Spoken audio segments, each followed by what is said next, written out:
Salam semua, selamat tahun baru. Salam saudara-saudari, adik-adik yang dikasihi di dalam Tuhan. Selamat malam waktu Indonesia.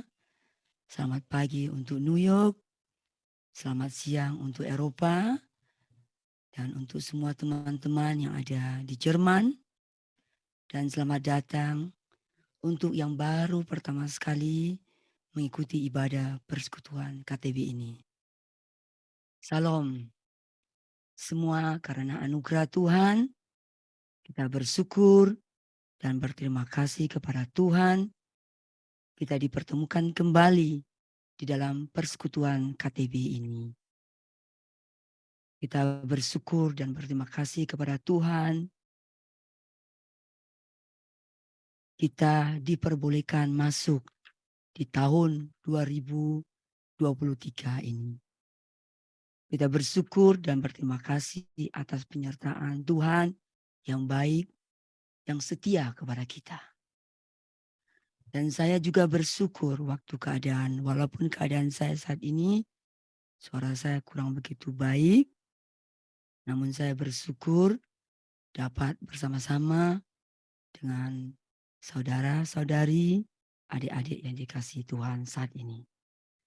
Saya bertugas sebagai host dan sekaligus hari ini saya sebagai moderator kita. Baik, sebelum kita memulai ibadah kita ini, mari kita membuka ibadah persekutuan KTB ini di dalam nama Bapa, Anak, dan Roh Kudus. Amin. Di sini saya membaca satu ayat firman Tuhan untuk kita semua yang terambil dari kitab Yosua 24 ayat 15. Tetapi jika kamu anggap tidak baik untuk beribadah kepada Tuhan, pilihlah pada hari ini kepada siapa kamu akan beribadah. Allah yang kepadanya nenek moyangmu beribadah di seberang sungai Efrat, atau Allah orang Amore yang negerinya kamu diami ini. Tetapi aku dan seisi rumahku, kami akan beribadah kepada Tuhan. Amin. Demikianlah firman Tuhan. Saya percaya saudara-saudara, adik-adik yang dikasihi Tuhan, yang ada di Zoom meeting saat ini, yang mau hadir hari ini di persekutuan KTB kita, datang untuk beribadah kepada Tuhan. Mau bersekutu kepada Tuhan. Berbahagialah sekali kita dapat datang hadir di ibadah diawali dengan pembukaan tahun 2023 ini. Kita harus percaya bahwa kita yang hadir pada saat ini adalah orang-orang pilihan Tuhan. Ada banyak orang-orang di luar sana yang dapat kesempatan untuk beribadah, tetapi kita yang ada di sini mengambil kesempatan mau beribadah, bersekutu, dan siap menerima berkat. Saya percaya tidak ada hal-hal yang kebetulan jika saudara-saudara dan adik-adik yang dikasihi Tuhan ada di dalam Zoom meeting ini bersama kami. Ya, meskipun keadaan dunia saat ini sedang tidak menentu entah kemana arahnya. Dan tak dapat disangkal hari-hari ini terakhir ini benar-benar menyaksikan dunia memang sedang mengalami masa-masa yang sulit dan sukar. Sejak adanya COVID dari tahun 2020 sampai saat ini masih belum dapat ditangani dengan tuntas. Masih saja ada orang yang kita dengar yang meninggal dunia gara-gara COVID. Keadaan Eropa saat ini harus mengadakan hemat massa irit dalam pemakaian listrik, di mana kita hidup di Eropa harus membatasi pemakaian listrik. Keadaan dunia ekonomi keuangan tidak stabil dengan adanya perang Ukraina dan Rusia membuat dunia bahan makanan dan gas dan lain-lain harganya meloncat mahal. Beberapa ratus orang kehilangan pekerjaan, seakan-akan jaminan untuk masa depan sudah susah dan sukar. Lagi katanya bahwa tahun 2023 adalah masa sukar. Dari itu kita dianjurkan harus irit dan hemat dalam arti dalam mengelola keuangan kita. Agar kita dapat memenuhi kebutuhan kehidupan kita. Tetapi kita yang ada di sini tidak perlu khawatir dan takut menjalani kehidupan ini. Karena masih ada Tuhan, kita harus tetap percaya bahwa Tuhan pegang kendali. Itulah yang membuat kita yakin untuk mau datang, beribadah, bersekutu bersama Dia hari ini. Memasuki tahun yang baru, tahun 2023, mari kita introspeksikan keadaan hati kita. Waspadalah, jangan terkecoh dan jangan terbuai dengan dunia ini. Mari kita mendekatkan diri kepada Allah. Agar kita semakin kuat untuk bertahan sampai akhirnya. Hai umat Tuhan, jangan mabuk oleh berbagai macam alasan untuk tidak beribadah. Carilah Tuhan selama Dia berkenan ditemui oleh kita. Jadilah pemenang. Ingatlah kesukaran apapun, Tuhan pasti ada jalan keluarnya. Bila kita sungguh-sungguh mencari dan beribadah kepadanya. Jangan tinggalkan persekutuan, tetaplah beribadah bersama-sama dengan teman-teman seiman. Izinkanlah kita saling topang dalam doa, dalam iman, agar kita sungguh-sungguh nanti dapat bertahan. Jangan lihat ke belakang, tetaplah ke depan. Hapus segala kesalahpahaman. Datanglah beribadah kepada Tuhan. Kumpullah bersama saudara-saudara seiman dalam beribadah bersama-sama.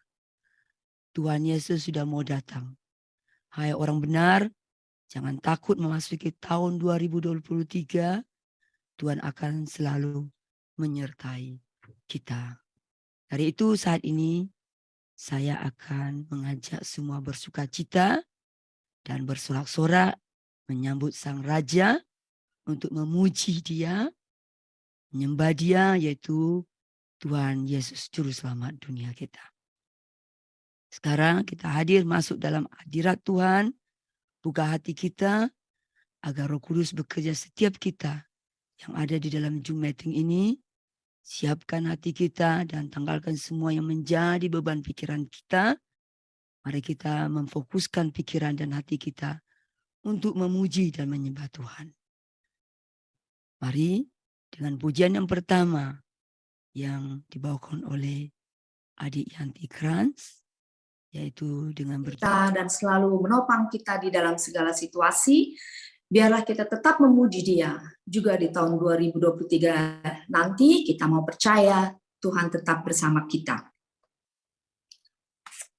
Disayang, aku disayang Tuhan, aku diajak jadi anaknya, aku disayang Tuhan. Sayang,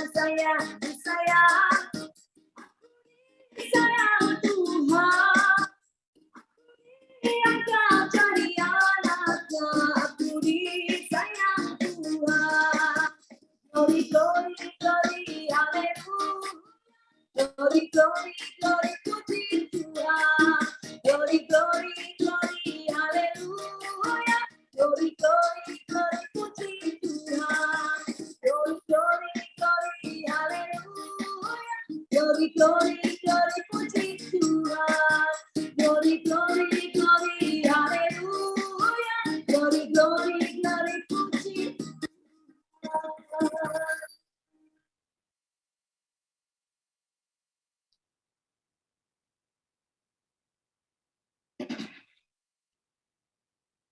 Ya, puji Tuhan. Terima kasih Adik Yanti.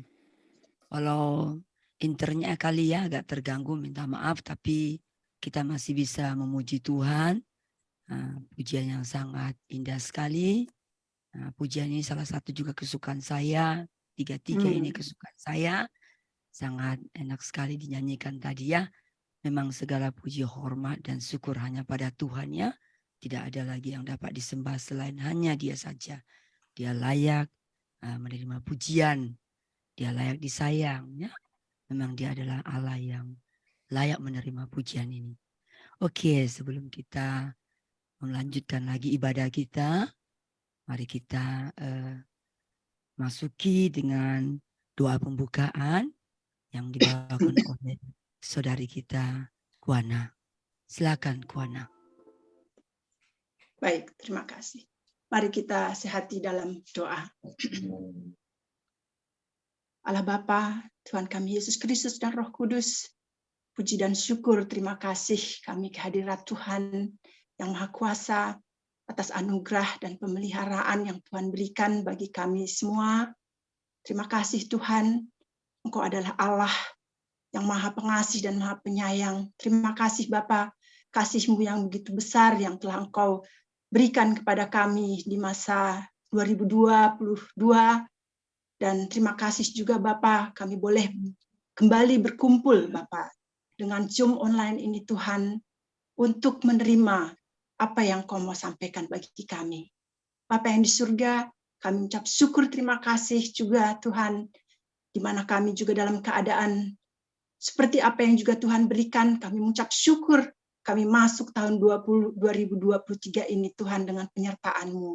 Kami mohon pimpinan-Mu selalu Bapa, dan hikmati kami di dalam kami menjalani kehidupan kami yang Kau karuniai juga untuk tahun 2023 ini Bapa. Kami mohon kiranya Roh Kudus-Mu saja yang akan senantiasa membungkus hati, pikiran, dan akal budi kami juga. Bapa yang di surga, kami juga mengucap syukur terima kasih Bapa, di mana Engkau juga Tuhan yang menghadirkan Ibu Alida pada kesempatan hari ini kembali untuk menyampaikan kebenaran firman Tuhan bagi kami semua. Kiranya juga Tuhan urapi Ibu Alida dengan kuasa Roh Kudus-Mu dan hikmat-Mu Bapa.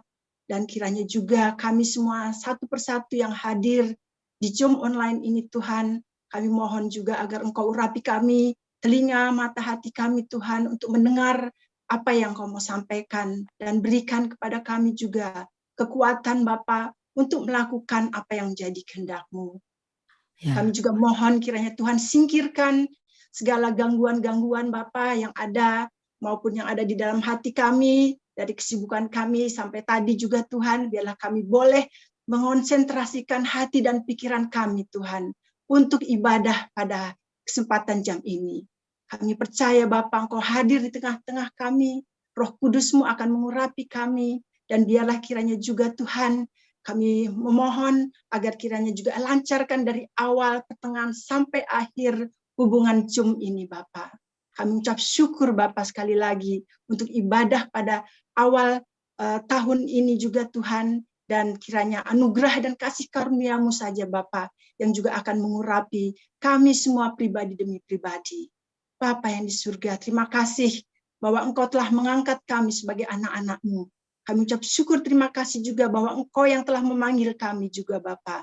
Dan biarlah kiranya juga pada kesempatan yang akan datang juga Tuhan, Engkau saja yang senantiasa memanggil, dan kami juga menuruti apa yang menjadi kehendak Tuhan. Kami mohon kekuatan Bapa juga untuk di tahun 2023 ini, agar kiranya pertumbuhan iman kami Tuhan, Engkau saja yang mengurapinya. Bapa yang di surga, kami serahkan ibadah ini, dan kami mohon kiranya juga Tuhan, kiranya Roh Kudus-Mu saja Bapa yang mengurapi kami dari awal sampai akhir. Di dalam nama Allah Bapa, Allah Anak, dan Roh Kudus, Tuhan kami Yesus Kristus, kami berdoa. Amin.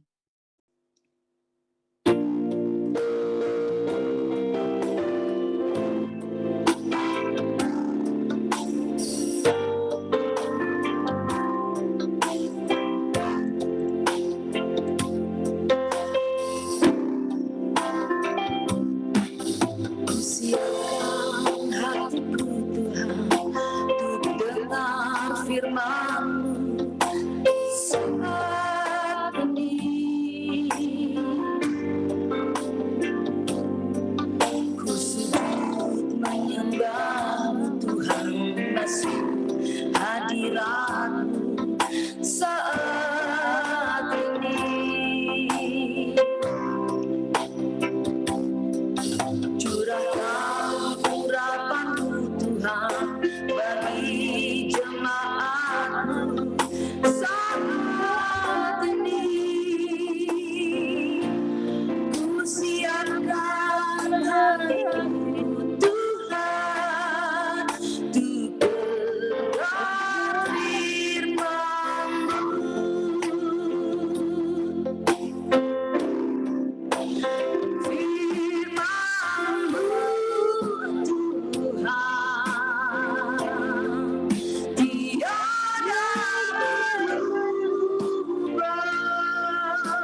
Tuhan bagi jemaat-Mu saat ini.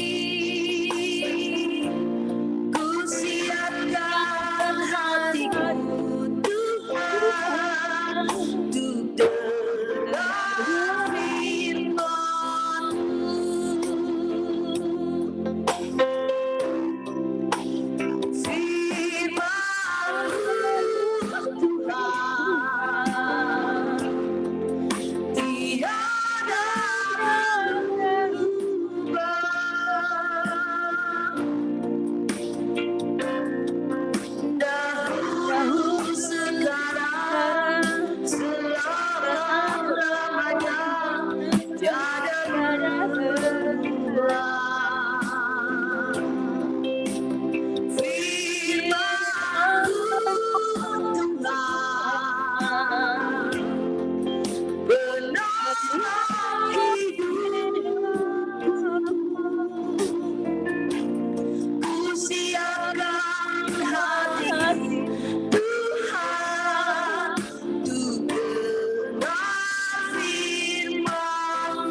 Firman itu kita bagi kakiku dan terang bagi jalanku ya Bapa.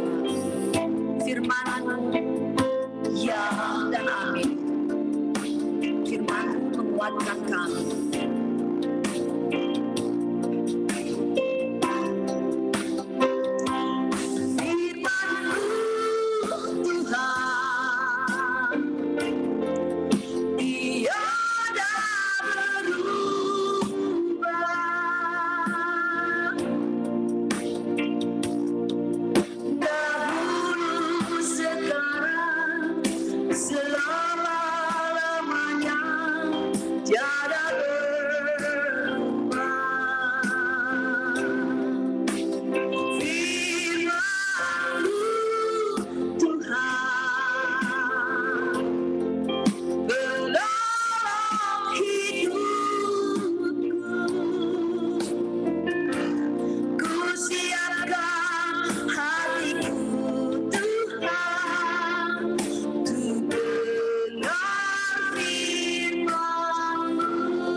Berbicara kepada kami, berkata kami. Haleluya. Amin. Sekarang kita sebelum masuki mendengar firman, saya menginformasikan bahwa Desember kemarin kita sudah menyelesaikan mempelajari buku sejarah penebusan seri pertama. Jadi itu sudah selesai ya. Jadi hari ini kita memulai start dengan buku sejarah penebusan seri yang kedua. Ya. Jadi hari ini sebagai tema hari ini yang kita dengar firman Tuhan nanti yang dibawakan oleh Ibu Alida Nur adalah Allah mengingat dan menggenapi perjanjian. Mari kita siapkan hati kita untuk dengar firman. Dan saya persilakan Ibu Alida untuk mengambil waktu ya. Baik, saya share screen dulu.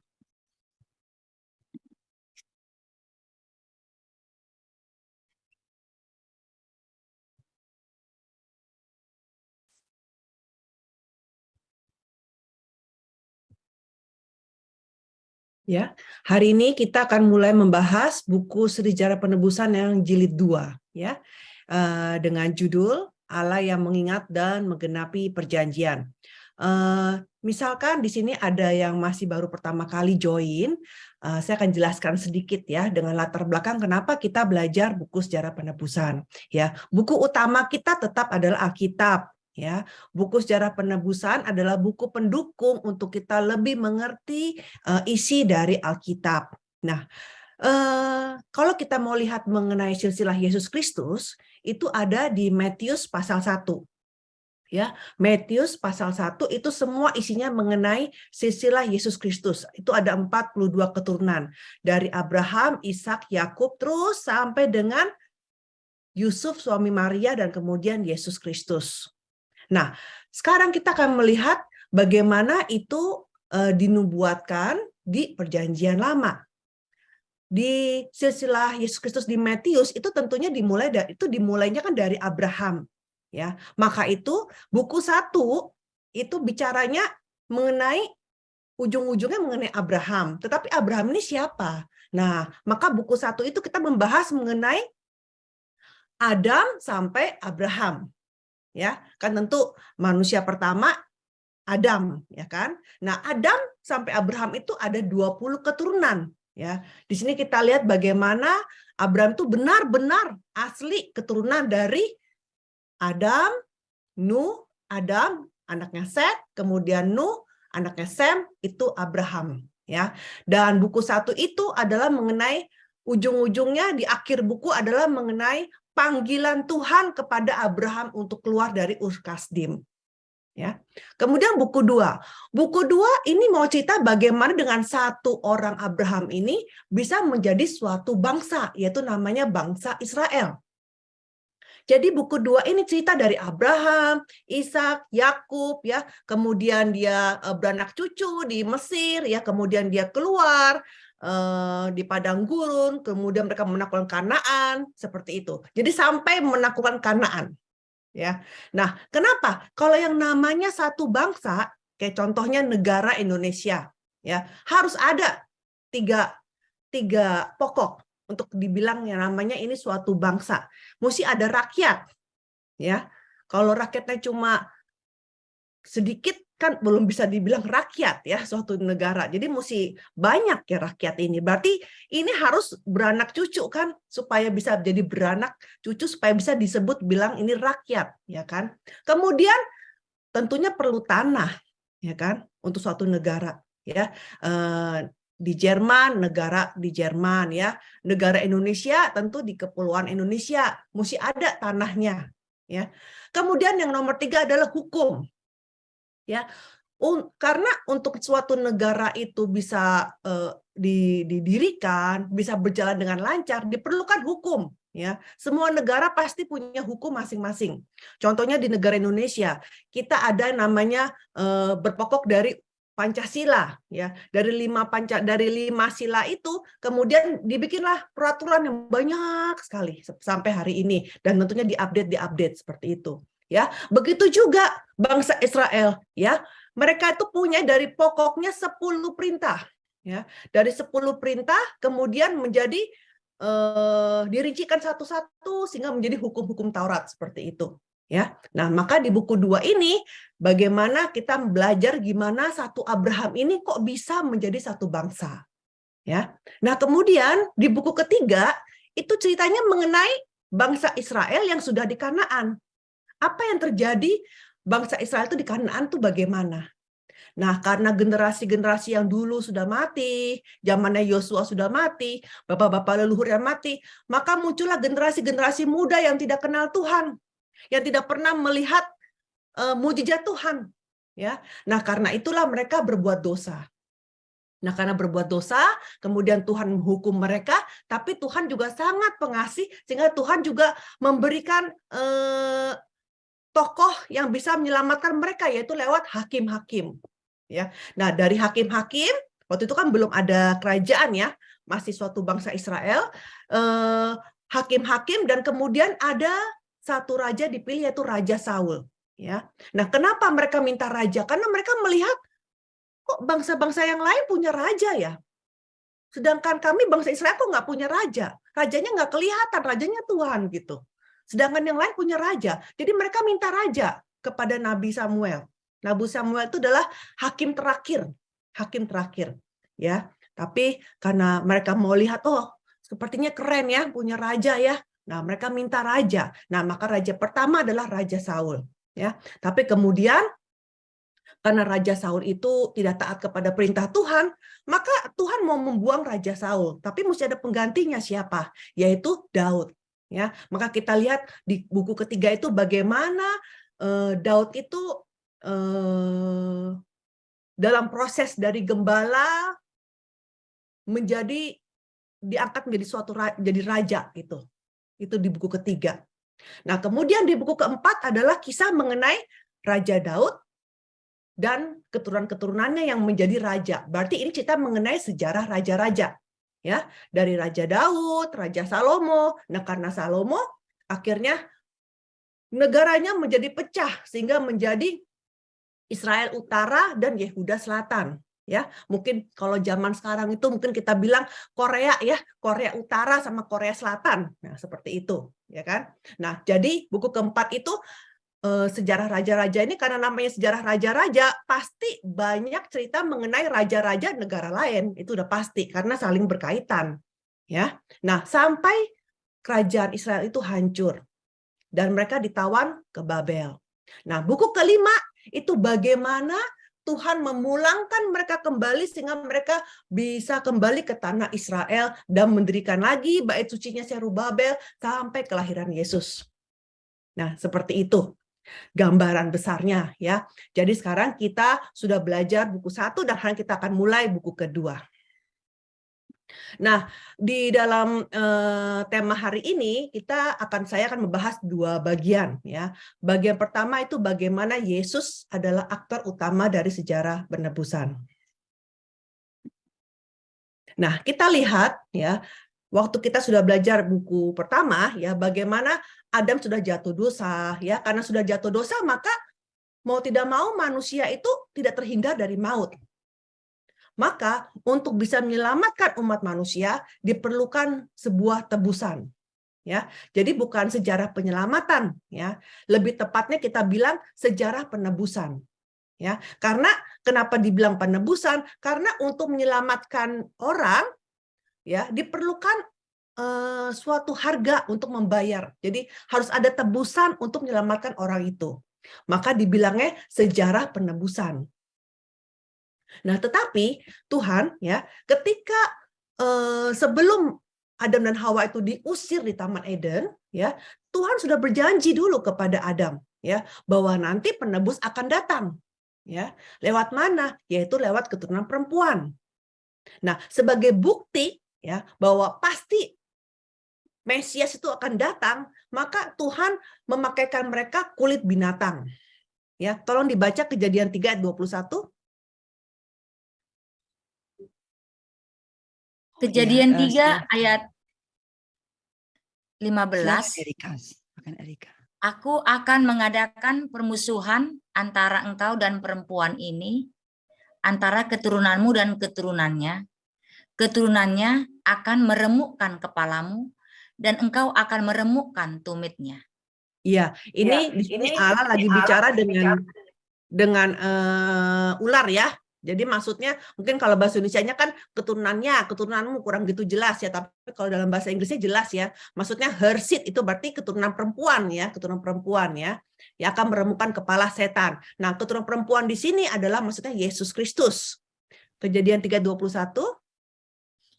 Dan Tuhan Allah membuat pakaian dari kulit binatang untuk manusia dan untuk istrinya itu, lalu mengenakannya kepada mereka. Iya, jadi Mesias akan datang itu lewat penebusan itu sebenarnya sudah digambarkan lewat kulit binatang. Karena kenapa? Karena kulit binatang itu untuk dijadikan pakaian, binatangnya harus mati dulu. Ya kan?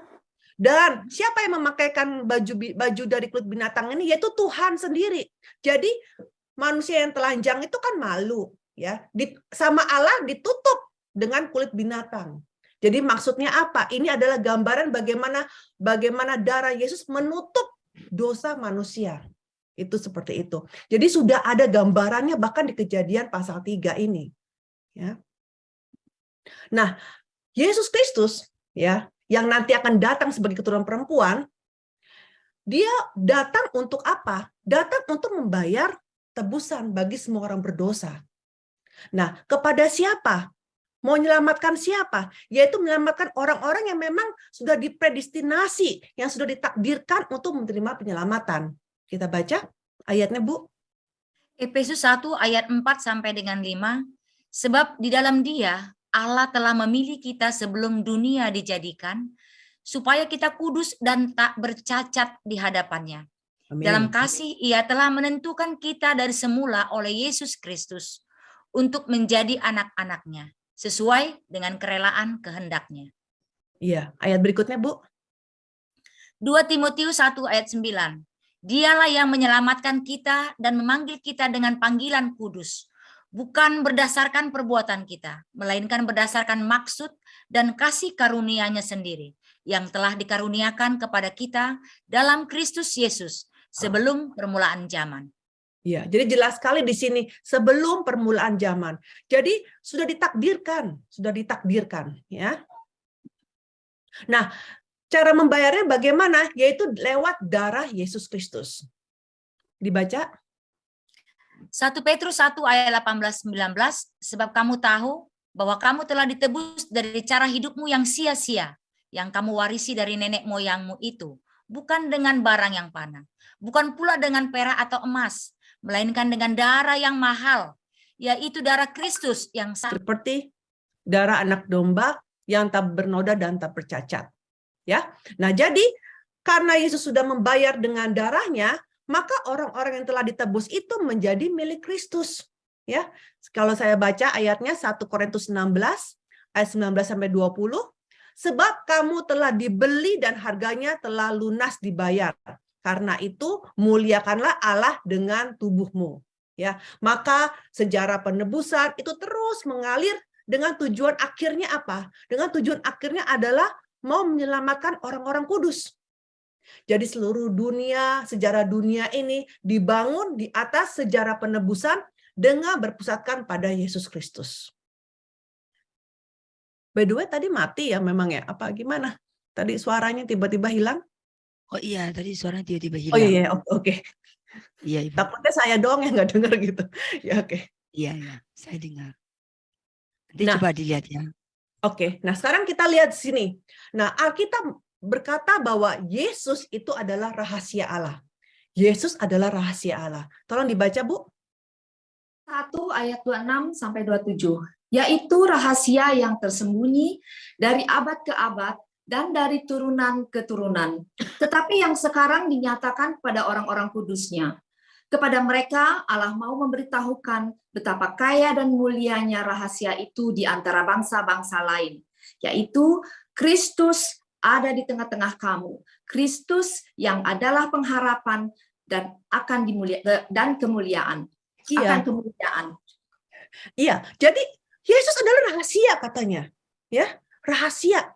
Nah, di dalam ayat ini ada 4 macam ya, 4 hal tentang rahasia itu. Yang pertama katanya apa? Allah yang menyembunyikan rahasia itu. Nah, karena Allah yang menyembunyikan, maka rahasia ini tentunya nggak bisa kita mengerti dengan hikmat dan kemampuan manusia. Kita nggak akan ngerti kenapa Yesus harus disalib, ya. Kenapa Yesus harus datang? Kita nggak akan sanggup dengan kepintaran kita nggak akan mengerti ini. Ya, nah kita hanya bisa mengerti, kita hanya bisa, oh ya, saya mengerti akan kasih karunia Bapa. Itu pun karena kalau Tuhan mau menyikapannya wahyu itu kepada kita masing-masing. Jadi kalau hari ini ibu-ibu di sini semua yang menerima Yesus Kristus itu adalah dibukakan rahasianya, itu benar-benar kita sudah menerima banyak kasih karunia. Karena banyak orang di luar sana masih ditutup rahasia itu, ya. Dan kemudian dikatakan lagi katanya rahasia ini katanya jangka waktunya disembunyikan dari abad ke abad. Wah, abad ke abad ya. Nah, kalau dalam bahasa Yunani aion, yang artinya kekal ya. Jadi waktunya panjang sekali ya, kekal ini ya. Dan juga katanya rahasia ini kemudian dinyatakan kepada orang-orang kudusnya ya, kepada kita-kita semua ini. Jadi tidak kepada semua orang di dunia ya. Tolong dibaca. Roma 16 ayat 25 dan 26. Bagi Dia yang berkuasa menguatkan kamu menurut Injil yang kumasyurkan dan pemberitaan tentang Yesus Kristus sesuai dengan pernyataan rahasia yang didiamkan berabad-abad lamanya. Tetapi yang sekarang telah dinyatakan dan yang menurut perintah Allah yang abadi telah diberitakan oleh kitab-kitab para nabi kepada segala bangsa untuk membimbing mereka kepada ketaatan iman. Iya, jelas sekali di sini ya. Yang tadinya rahasia, tapi kemudian disingkapkan, dibukakan kepada kita semua. Jadi kita sangat bersyukur karena kita sudah menerima kasih karunia, rahasia itu disingkapkan kepada kita. Ya. Dan kemudian poin yang keempat adalah dikatakan bahwa rahasia ini bukan hanya juga diberitakan sampai ke bangsa-bangsa lain. Jadi bukan kepada bangsa Israel saja, tapi kepada bangsa Israel secara rohani. Tolong dibaca. Galatia 3 ayat 8, dan kitab suci yang sebelumnya mengetahui bahwa Allah membenarkan orang-orang bukan Yahudi oleh karena iman telah terlebih dahulu memberitakan Injil kepada Abraham. Olehmu segala bangsa akan diberkati. Iya, sangat jelas sekali di sini ya. Nah, jadi lewat kayu salib maka terjadilah hubungan yang damai ya antara Allah dengan manusia. Tadinya waktu kita berdosa ada tembok ya, ada tembok penghalang yang membuat kita tidak bisa ketemu Tuhan, yang mana kita tidak bisa berdoa kepada Tuhan. Tetapi sekarang dengan adanya Yesus Kristus, maka hubungan kita tuh didamaikan kembali sehingga kita menjadi lebih dekat kepada Tuhan, ya.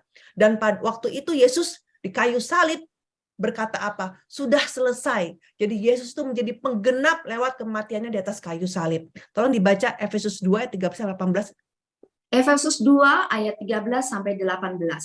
Tetapi sekarang di dalam Kristus Yesus, kamu yang dahulu jauh sudah menjadi dekat oleh darah Kristus. Karena dialah damai sejahtera kita yang telah mempersatukan kedua pihak yang telah merubuhkan tembok pemisah, yaitu perseteruan, sebab dengan matinya sebagai manusia, ia telah membatalkan hukum Taurat dengan segala perintah dan ketentuannya, untuk menciptakan keduanya menjadi satu manusia baru di dalam dirinya. Dan dengan itu mengadakan damai sejahtera dan untuk memperdamaikan keduanya di dalam satu tubuh dengan Allah oleh salib, dengan melenyapkan perseteruan pada salib itu.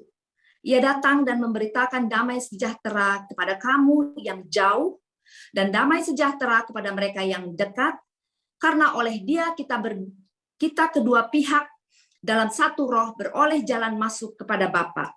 Iya, jadi Yesus ini adalah seperti perantara. Yesus adalah perantara ya. Kalau kita aja nih sekarang di manusia ya, kadang-kadang kalau kita berdua lagi musuhan, kadang-kadang kita perlu perantara kan? Perantara, kita punya teman yang memperantara untuk mendamaikan, misalkan saya sama si B gitu ya, mendamaikan saya dengan si B. Jadi perlu perantara ya. Nah seperti itu. Yesus adalah perantara antara Allah dengan manusia. Sehingga dengan kita didamaikan kembali, kita menjadi dekat, dan kita pun bisa beroleh jalan masuk kepada Bapa. Bapa di mana? Bapa kan di sorga. Berarti ini adalah jalan masuk untuk kita ke sorga. Ya. Nah, sekarang di perjanjian lama tidak ada nama Yesus kan Yesus adanya di perjanjian baru ya. Dan perjanjian lama itu semua menubuatan mengenai Yesus Kristus. Nah, kalau di perjanjian baru sekarang ini, ketika kita berbuat dosa, kita tinggal berdoa tobat dengan sungguh-sungguh menyesal, dan kita berdoanya terakhir dalam nama Tuhan Yesus. Tetapi di zaman perjanjian lama belum ada nama Yesus, sehingga pakai apa untuk menghapus dosa? Yaitu dengan harus ada namanya korban penghapus dosa. Ya, jadi harus lewat binatang. Ya, binatangnya harus dipotong sebagai korban, yaitu namanya korban penghapus dosa. Nah, jadi korban penghapus dosa di perjanjian lama yang kita baca di Imamat itu semua adalah gambaran dari pekerjaan penebusan yang akan digenapi Yesus yang akan datang di kemudian hari. Nah, sekarang dari antara banyak korban penghapus dosa ini di perjanjian lama, bayangan yang paling mendekati dengan sempurna tentang Yesus itu adalah kambing Azazel. Ada yang pernah dengar kambing Azazel? Ya, nah kambing Azazel ya itu sebagai korban itu dilakukannya setahun sekali, ya, setiap tanggal 10 bulan 7. Setiap tanggal 10 bulan 7, yaitu di hari raya pendamaian. Hari raya pendamaian. Kalau bahasa Inggrisnya dinamanya hari penebusan. Inggrisnya lebih tepat ya, the day of atonement, hari penebusan. Ya. Jadi seperti apa sih kambing Azazel itu? Kok kambing Azazel itu bisa menggambarkan Yesus ya? Coba kita lihat ayatnya. Tolong dibaca. Imamat 16 ayat 5 sampai 10. Dari umat Israel, ia harus mengambil 2 ekor kambing jantan untuk korban penghapus dosa dan seekor domba jantan untuk korban bakaran. 6. Kemudian Harun harus mempersembahkan lembu jantan yang akan menjadi korban penghapus dosa baginya sendiri dan dengan demikian mengadakan perdamaian baginya dan bagi keluarganya. Ia harus mengambil kedua ekor kambing jantan itu, menempatkannya di hadapan Tuhan di depan pintu kemah pertemuan, dan harus membuang undi atas kedua kambing jantan itu. Sebuah undi bagi Tuhan dan sebuah undi bagi Azazel. Lalu Harun harus mempersembahkan kambing jantan yang kena undi bagi Tuhan itu dan mengelolanya sebagai korban penghapus dosa. Tetapi kambing jantan yang kena undi bagi Azazel haruslah ditempatkan hidup-hidup di hadapan Tuhan untuk mengadakan perdamaian, lalu dilepaskan bagi Azazel ke padang gurun. Iya, jujur aja ya, sebelum adanya buku kedua ini, saya kurang mengerti ya, yang namanya kalau baca Imamat ini pusing ya, jujur aja ya, baca ini ya, korban penghapus dosa, kodam bejantan terus ya, mengenai ceritanya begini ya. Tetapi ternyata sebenarnya simpel banget ya, Imamat ini ternyata. Jadi, Harun itu adalah imam besar, ya kan? Setahun sekali sebagai imam besar, dia harus menghapuskan dosa seluruh umatnya. Nah, tapi sebelum dia mau menghapuskan, sebelum dia sebagai wakil rakyat untuk menghapuskan dosa umat, dosa rakyat, tentunya dia harus bersihkan diri dia dulu dong. Ya, makanya Harun itu kalau kita baca tadi di ayat 6, ya, Harun harus mempersembahkan lembu jantan. Jadi artinya di sini Harun harus kasih korban dulu untuk supaya dia sendiri pun udah suci dulu gitu. Dia dan keluarganya suci. Nah, kalau Harunnya sudah suci, maka Harun tuh bisa sebagai wakil. Make sense ya? Benar nggak? Ya. Jadi Harun bisa sebagai wakil, ya. Nah, kemudian di sini kita lihat ceritanya ada 2 ekor kambing. Nah, 2 ekor kambing ini diundi. Yang satu untuk Tuhan. Maksudnya apa? Jadi satu itu dipotong sebagai korban bakaran untuk Tuhan. Tapi yang satu dibiarin hidup. Ya, dibiarkan hidup, dan ini katanya untuk Azazel. Coba kita lihat lagi lebih tepatnya bagaimana. Coba baca. Imamat 16 ayat 21 dan 22. Dan Harun harus meletakkan kedua tangannya ke atas kepala kambing jantan yang hidup itu dan mengakui di atas kepala kambing itu segala kesalahan orang Israel dan segala pelanggaran mereka, apapun juga dosa mereka. Ia harus menanggungkan semua itu ke atas kepala kambing jantan itu, dan kemudian melepaskannya ke padang gurun dengan perantaraan seseorang yang sudah siap sedia untuk itu. Demikianlah kambing jantan itu harus mengangkut segala kesalahan Israel ke tanah yang tandus, dan kambing itu harus dilepaskan di padang gurun. Iya, jadi begini ya. Jadi ada 2 kambing, kambingnya diundi.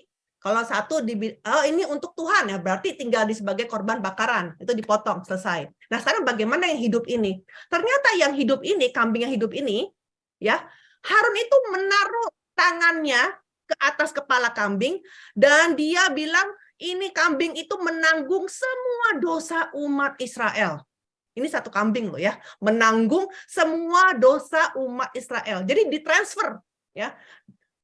Umat Israel punya dosa semuanya ditransfer ke kambing itu. Ya. Nah, setelah itu kambingnya, bayangin ya, kalau kambing itu dari satu tempat mau ke padang gurun, ya kan nggak tahu gimana caranya keluar dari padang gurun. Tentu mesti ada orang yang nuntunin dong ya untuk sampai ke padang gurun. Tetapi kalau sampai di padang gurun itu kan ada binatang buas. Ya, ini kambing ini sudah pasti dimakan sama binatang buas, dikoyak-koyak sama binatang buas. Tetapi masalahnya bukan, kalau kita pikir seperti ini, bukan seperti, oh kok gampang banget lah, cuma ya pinter-pinternya kambing lah, kambingnya kabur-kabur aja, ketangkep apa bagaimana, nanti syukur-syukur dia bisa hidup gitu ya. Kalau dia smart ya, dia bisa gesit ya, misalnya kita pikir begitu ya. Saya juga pikirnya begitu sih waktu dulu saya baca ini ya. Tapi tidak, waktu digiring itu yang namanya umat Israel itu nonton, ya kan? Nonton acaranya imam besar itu lagi menanggungkan semua dosa kepada kambing, itu semua nonton. Jadi jadi kambing itu kemudian lewat di antara tontonan-tontonan itu. Apa yang dilakukan? Kambing itu menjadi najis karena menanggung semua dosa. Orang-orang lihat kambing itu, setiap kali kambing lewat, kambingnya ditendang-tendang, diludahin, ke babak belur. Jadi sampai di tempatnya padang gurun, udah mungkin mau pingsan-pingsan kali kambing itu. Seperti itu. Ini bukankah seperti gambaran Yesus Kristus yang menanggung kayu salib, jalan ya dari dia gotong ya dari Yerusalem sampai keluar kota Yerusalem di Bukit Golgota. Ya, jadi kambing Azazel itu benar-benar ya kambing Azazel itu harus menanggung semua dosa. Yesus juga harus menanggung semua dosa ya dengan memikul kayu salib ya, dosa seluruh umat manusia, dan dia jalan dari Yerusalem ke tempat Bukit Golgota yang dimana orang-orang semua rakyat lagi berbaris nonton ya, sambil memukuli, meludahi, menjabak. Boro-boro belum sampai di Golgota aja sebenarnya sudah jatuh berkali-kali seperti itu ya. Jadi coba baca Ibrani 13 ayat 12. Ibrani 13 ayat 12. Itu jugalah sebabnya Yesus telah menderita di luar pintu gerbang untuk menguduskan umatnya dengan darahnya sendiri. Iya, kan dibilang di padang gurun sama di tempat Bait Yerusalem itu kan tempat yang berbeda ya kan. Begitu juga Bukit Golgota itu kan di luar pintu gerbang Yerusalem. Ya, bayangkan seperti itu. Kambing Azazel itu, ya, kambing Azazel itu artinya pemindahan total ya. Berat sekali sebagai kambing Azazel itu ya. Jadi kalau kita lihat Yesus Kristus itu dia itu lahir untuk mati, dia lahir untuk menderita gitu. Selama 30 tahun itu hidupnya hanya penderitaan yang berkelanjutan ya, hanya untuk endingnya itu berjalan dengan memikul segala dosa kita.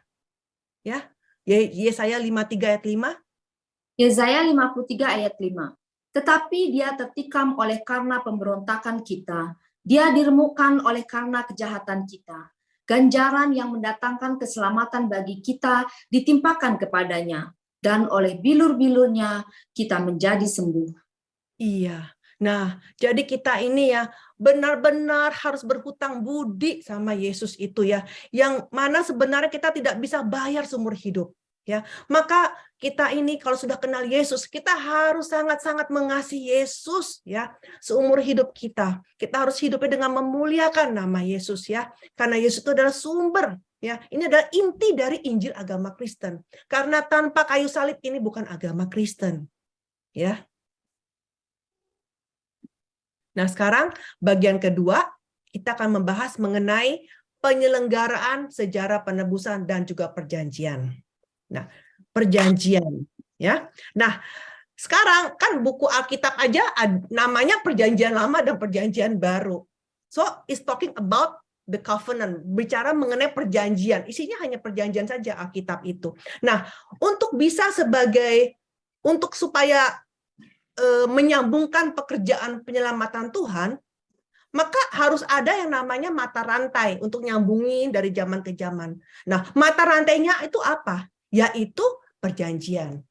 Jadi Tuhan buat janji, tapi kemudian digenapi. Perjanjian lagi digenapi. Seperti itu. Jadi ada perjanjian dan ada penggenapan dari perjanjian itu. Nah sekarang, apa itu artinya perjanjian? Nah perjanjian itu kalau dalam bahasa Ibrani, ya itu artinya berit. Berit itu artinya perjanjian. Yang artinya membelah. Membelah. Artinya apa? Karena di zaman dahulu ya di wilayah timur dekat itu kalau kita lagi bikin janji ya antara dua pihak, maka di zaman dulu itu kita harus tanda tangannya itu harus pakai korban. Jadi korbannya itu dipotong jadi dua, seperti itu. Jadi artinya kalau salah satu melanggar dari janji itu, maka kamu akan mati seperti ini, seperti binatang ini terbelah matinya. Jadi seperti itu, ya. Jadi dengan harus ada penyembelihan binatang, jadi makanya dinamakannya membelah, seperti demikian. Nah, tapi dalam bahasa Yunani perjanjian itu adalah diatheke, yang artinya meletakkan sesuatu di antara dua hal. Berarti apa? Berarti harus ada dua pihak. Ya kan? Jadi perjanjian itu dibuat antara Allah dengan umatnya.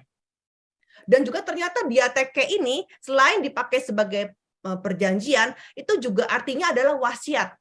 Ya, wasiat. Kalau kita mau kasih wasiat kepada anak cucu kita, berarti kan itu saya sendiri yang ngomong kan, berarti itu adalah sepihak, ya kan? Namanya wasiat itu sepihak. Ya, kita mau ngomong apa di dalam sebuah wasiat, yaitu keputusan kita. Ya, itu namanya wasiat. Nah, sekarang kita mau lihat karakteristik perjanjian Allah dengan manusia. Yang pertama, perjanjian Tuhan itu adalah berdaulat dan juga sepihak. Kenapa dibilang sepihak? Karena sebenarnya walaupun di dalam perjanjian dibilang Allah berjanji sama Abraham, Allah mengadakan perjanjian dengan Nuh, ya, tetapi sebenarnya levelnya kita tuh sama Tuhan kan berbeda jauh. Karena kenapa? Karena Tuhan itu pencipta. Manusia adalah ciptaan, ya. Jadi Allah yang terlebih dahulu mendekati manusia yang berdosa. Ya, mau menyelamatkan kita. Jadi yang memulihkan perjanjian ya juga Tuhan, ya, yang memperbarui perjanjian juga Tuhan. Ya, tolong dibaca. Yesaya 16 ayat 60. Tetapi aku akan mengingat perjanjianku dengan engkau pada masa mudamu, dan aku akan meneguhkan bagimu perjanjian yang kekal. Iya, jadi ya Tuhan yang melakukan perjanjian yang berdaulat, dan juga Tuhan juga yang meneguhkan perjanjiannya itu. Ya. Dan kemudian karakteristik yang kedua itu adalah kekal. Jadi perjanjian Tuhan itu kekal, nggak bisa diubah, nggak bisa dibatalin, nggak bisa dimusnahkan dengan kondisi apapun. Jadi pasti digenapi. Kita baca ayatnya, Bu. Yesaya 12 ayat 28. Oleh karena itu katakanlah kepada mereka, beginilah firman Tuhan Allah. Tidak satu pun dari firman-Mu akan ditunda-tunda. Apa yang kufirmankan akan terjadi. Demikianlah firman Tuhan Allah. Amin. Ya, amin. Nah, sekarang kita lihat di dalam perjanjian itu kita bisa kelompokkan lagi, ya, mengenai jenis-jenis perjanjian. Ada 3 jenis perjanjian, ya. Maaf hari ini agak sedikit teori, nanti mulai bulan depan kita bisa lebih ini, ya. Jadi yang pertama perjanjian perbuatan dengan Adam, ya, kan Adam itu manusia pertama, jadi Tuhan bikin berjanji dengan Adam.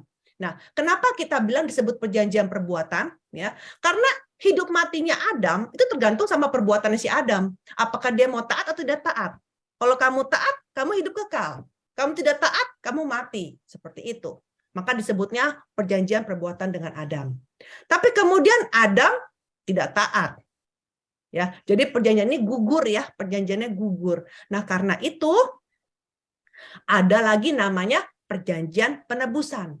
Jadi yang kedua, perjanjian ini antara Allah dengan Yesus, disebutnya perjanjian penebusan. Ya, jadi karena Adam tidak bisa menjaga janjinya, maka Yesus adalah pengganti Adam.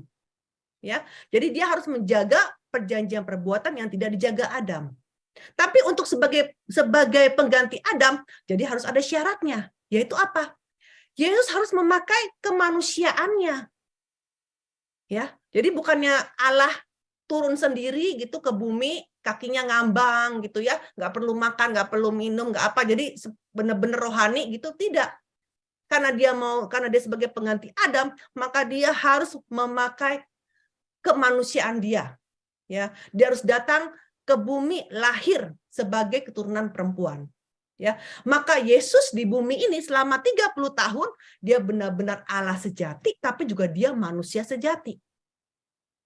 Ya, dan juga syarat yang kedua adalah Yesus harus membayar hukuman, ya, harus membayar hukuman dosa. karena Yesus itu adalah sebagai pengganti, ya, pengganti Adam, maka dia harus membayar hukuman dosa, yaitu dengan apa? Dengan kayu salib. Ya, nah akhirnya setelah lewat kayu salib, maka ada lagi yang namanya perjanjian dengan seluruh umat manusia. Kita bilang namanya perjanjian kasih karunia. Ya, jadi perjanjian kasih karunia ini adalah perjanjian antara Allah dengan kita semua. Ya, nah gimana perjanjian kasih karunia? Yaitu perjanjian ini Tuhan bilang apa? Aku akan kasih kamu selamat, aku akan kasih kamu hidup kekal, tetapi asalkan lewat percaya kepada Yesus Kristus. Ya, Efesus 2 ayat 8, tolong dibaca. Efesus 2 ayat 8. Sebab karena kasih karunia kamu diselamatkan oleh iman. Itu bukan hasil usahamu, tetapi pemberian Allah.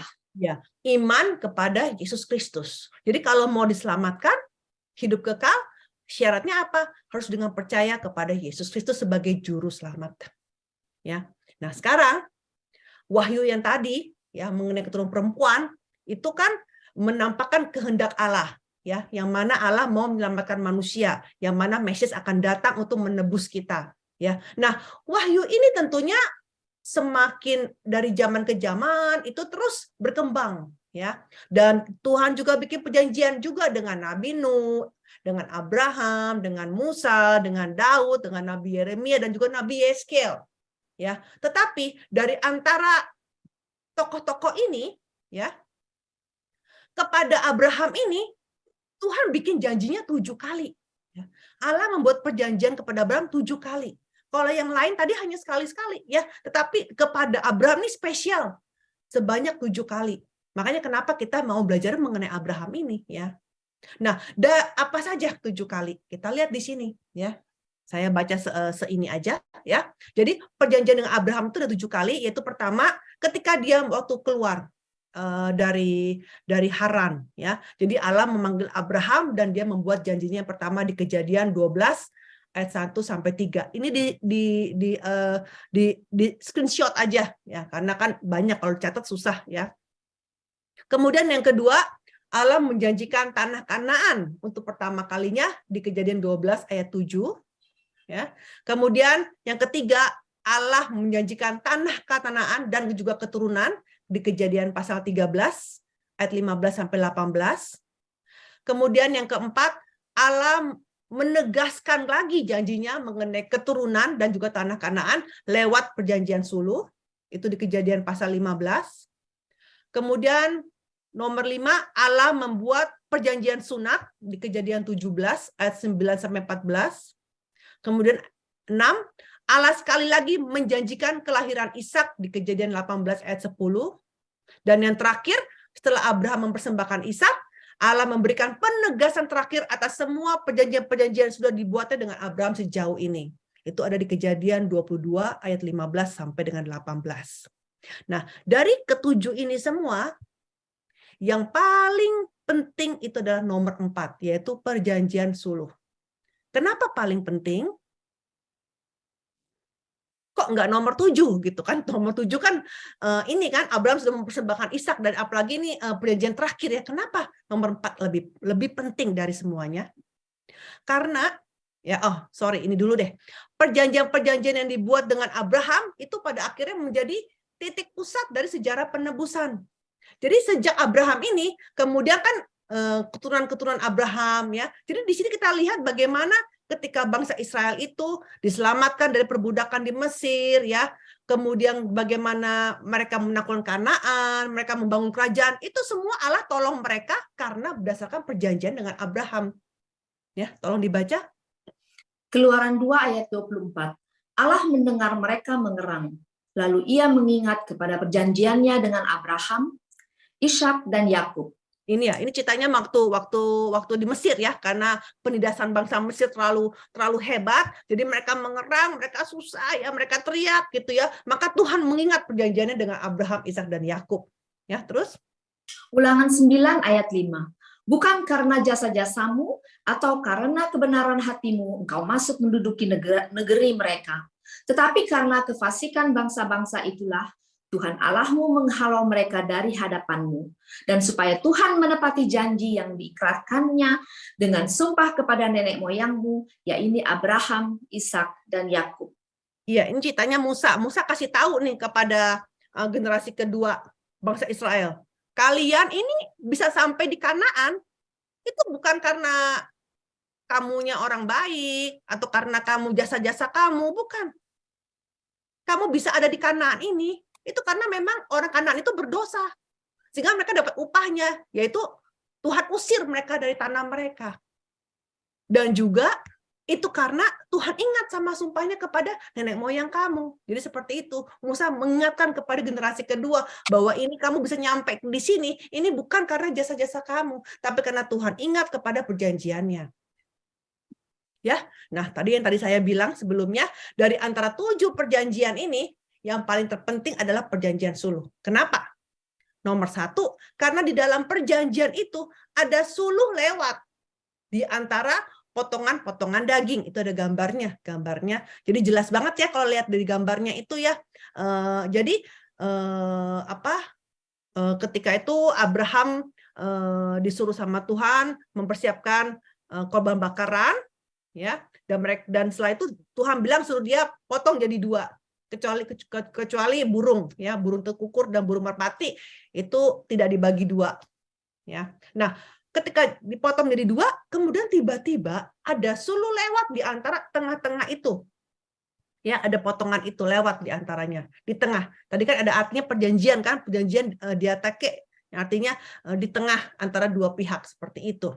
Nah, jadi emang lebih spesial dibandingin perjanjian-perjanjian lain, karena waktu perjanjian-perjanjian lain itu Tuhan hanya bilang, ya. Tetapi di perjanjian yang ini ada bukti nyatanya gitu. Ada suluhnya lewat, ya. Nah, suluh lewat ini artinya Allah sendiri yang lewat di antara potongan-potongan itu. Jadi kalau Allah melanggar, Allah sendiri yang potong. Tolong dibaca, Bu. Yesaya 62 ayat 1. Oleh karena Sion, aku tidak dapat berdiam diri, dan oleh karena Yerusalem, aku tidak akan tinggal tenang, sampai kebenarannya bersinar seperti cahaya, dan keselamatannya menyala seperti suluh. Iya, jadi keselamatannya menyala seperti suluh. Jadi suluh ini menyimbolkan dari Tuhan, ya.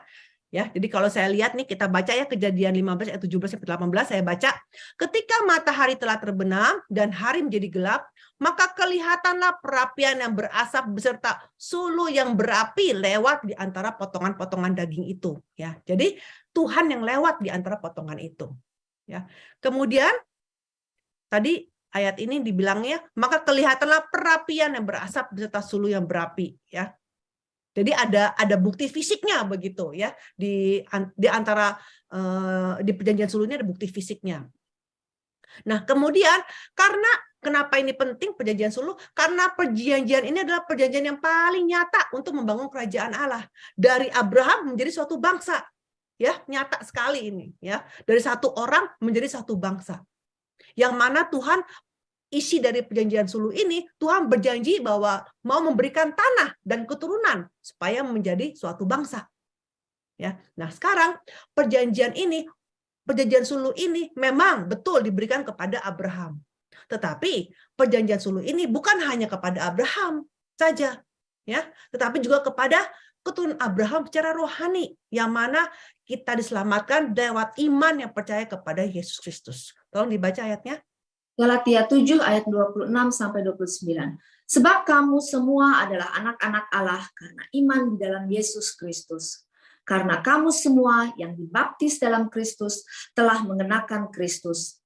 Dalam hal ini tidak ada orang Yahudi atau orang Yunani, tidak ada hamba atau orang merdeka, tidak ada laki-laki atau perempuan, karena kamu semua adalah satu di dalam Kristus Yesus. Dan jikalau kamu adalah milik Kristus, maka kamu juga adalah keturunan Abraham dan berhak menerima janji Allah. Amin. Jadi apa tuh janji Allah? Mau kasih Kanaan kan? Tanah Kanaan kan? Sorga kan? Ya. Jadi kita itu haruslah menjadi orang yang akhirnya nanti menggenapi, ya. Sebagai keturunan Abraham rohani akan menerima janji Tuhan, yaitu janji tanah Kanaan sorgawi. Seperti itu. Jadi maka itu kenapa kita mau belajar perjanjian sulhu ini. Ya.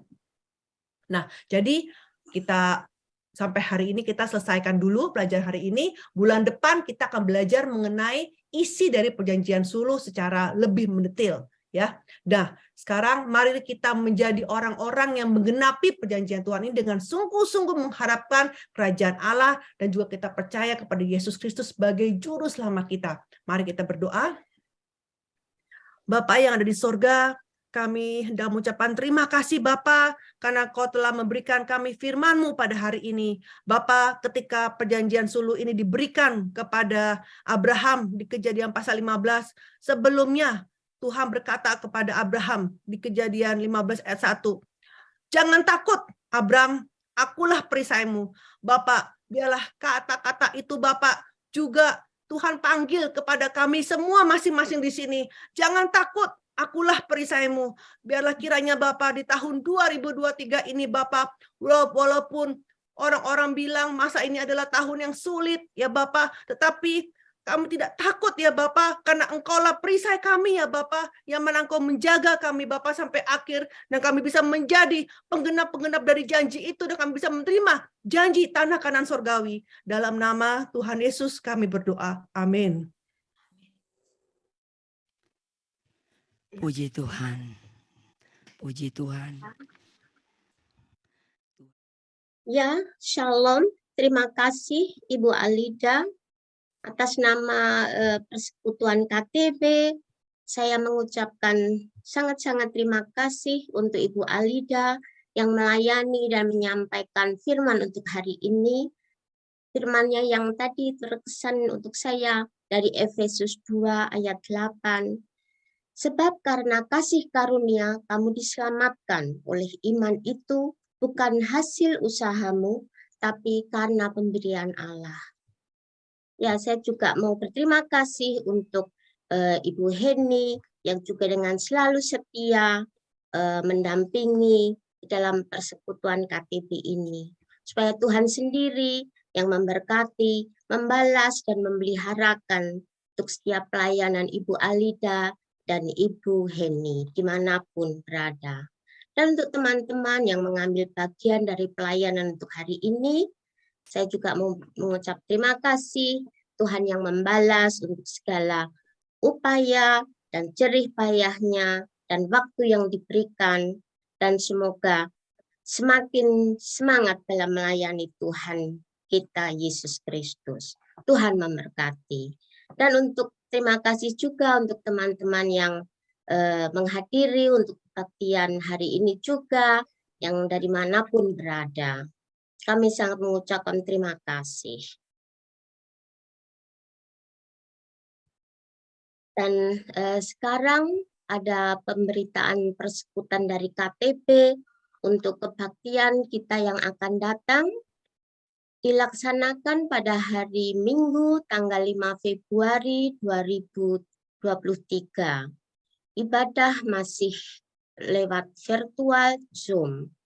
Pukul 13.15 waktu Eropa dan pukul 19.15 waktu Indonesia dan pukul 7.15 waktu New York.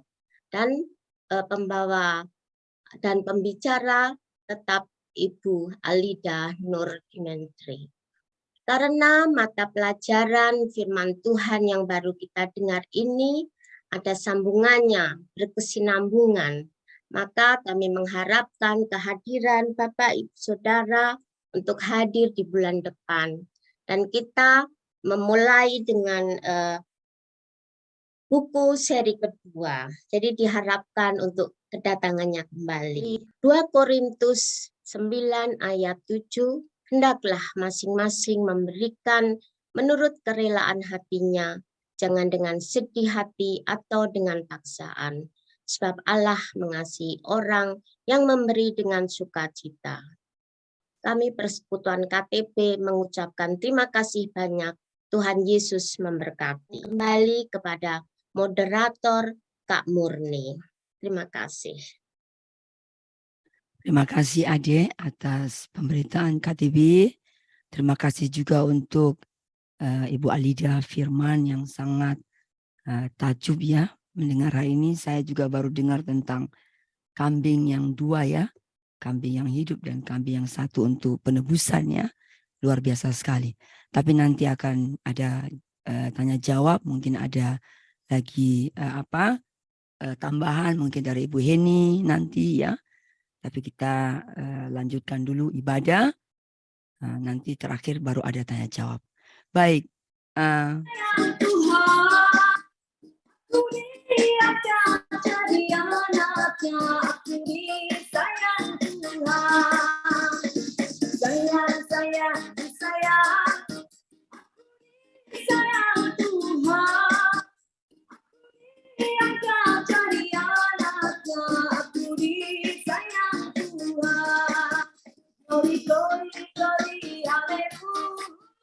Glory, glory, glory, puji Tuhan.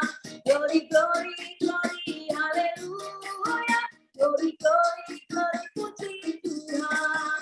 Glory, glory, glory, haleluya. Glory, glory, glory, puji Tuhan. Glory, glory, glory, haleluya. Glory, glory, glory, puji Tuhan. Puji Tuhan. Puji Tuhan. Tuhan sangat baik. Kita dilayakkan untuk memuji Dia. Kita dilayakkan untuk menghampiri tatanya. Yang seharusnya kita tidak layak. Kita yang berdosa ini. Tapi karena kasih karunia Tuhan yang sangat baik. Sehingga kita diberikan tempat yang terbaik di dalam hidup kita. Kita patut dan syukur atas kebaikan, atas anugerah Tuhan yang sungguh luar biasa untuk kita. Dari itu, marilah kita mengisi hari-hari kita, hidup kita untuk bergaul terus intim dengan Bapa. Terima kasih pujiannya. Baik, sebelum kita mengakhiri ibadah kita hari ini, mari kita memanjatkan doa syafaat kita dan sekaligus nanti juga doa penutup. Dan ini Adik Dewi sudah siap-siap, mikrofonnya sudah bisa. Ya. Dan ditutup dengan Ibu Heni. Nanti kita bersama-sama berdoa Bapa kami. Bagi yang tidak menghafal doa Bapa kami, saya akan tayangkan di monitor. Nanti waktu kita berdoa Bapa kami, supaya kita berdoa dengan perlahan menghayati doa Bapa kami ini yang Tuhan Yesus ajarkan kepada kita semua. Mari saya ajak semua tunduk di bawah Tuhan untuk kita memanjatkan doa syafaat kita kepada Tuhan. Mari kita serahkan hati kita. Silakan Adik Dewi, sudah siap-siap? Silakan masuk. Ya, mari kita bersatu dalam doa. Tuhan, terima kasih atas segala berkat dan rahmat yang Tuhan sudah berikan kepada kami. Saat ini kami akan berdoa untuk Ibu Gembala kami, yaitu Ibu Alida dan Ibu Heni. Kiranya Tuhan memberikan berkat kasih karunia dan rahmat untuk keluarga Ibu Alida dan keluarga Ibu Heni. Kiranya Tuhan juga selalu memberkati pekerjaan dan pelayanan Ibu Alida dan Ibu Heni. Juga berkatilah kebutuhan hidup beliau, juga keluarga Ibu Alida dan juga keluarga Ibu Heni. Kami juga berdoa untuk persekutuan HTB kami. Kiranya persekutuan KTB kami terus berkembang demi kemuliaan nama-Mu saja ya Tuhan. Kami juga berdoa untuk pengurus inti HTB, untuk Kak Murni dan juga Kak Sri. Kiranya Tuhan memberkati pelayanan, keluarga, pendidikan, dan sekolah dari anak-anak dan putra-putri dari Kak Murni dan Kak Sri. Kami juga berdoa untuk teman-teman yang turut dalam pelayanan KTB. Kiranya Tuhan juga memberkati keluarga, pelayanan, dan anak-anak teman-teman kami.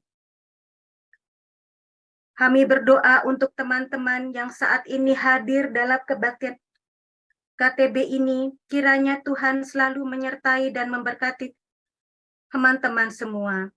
Dan kepada teman-teman yang belum hadir dikarenakan apapun itu atau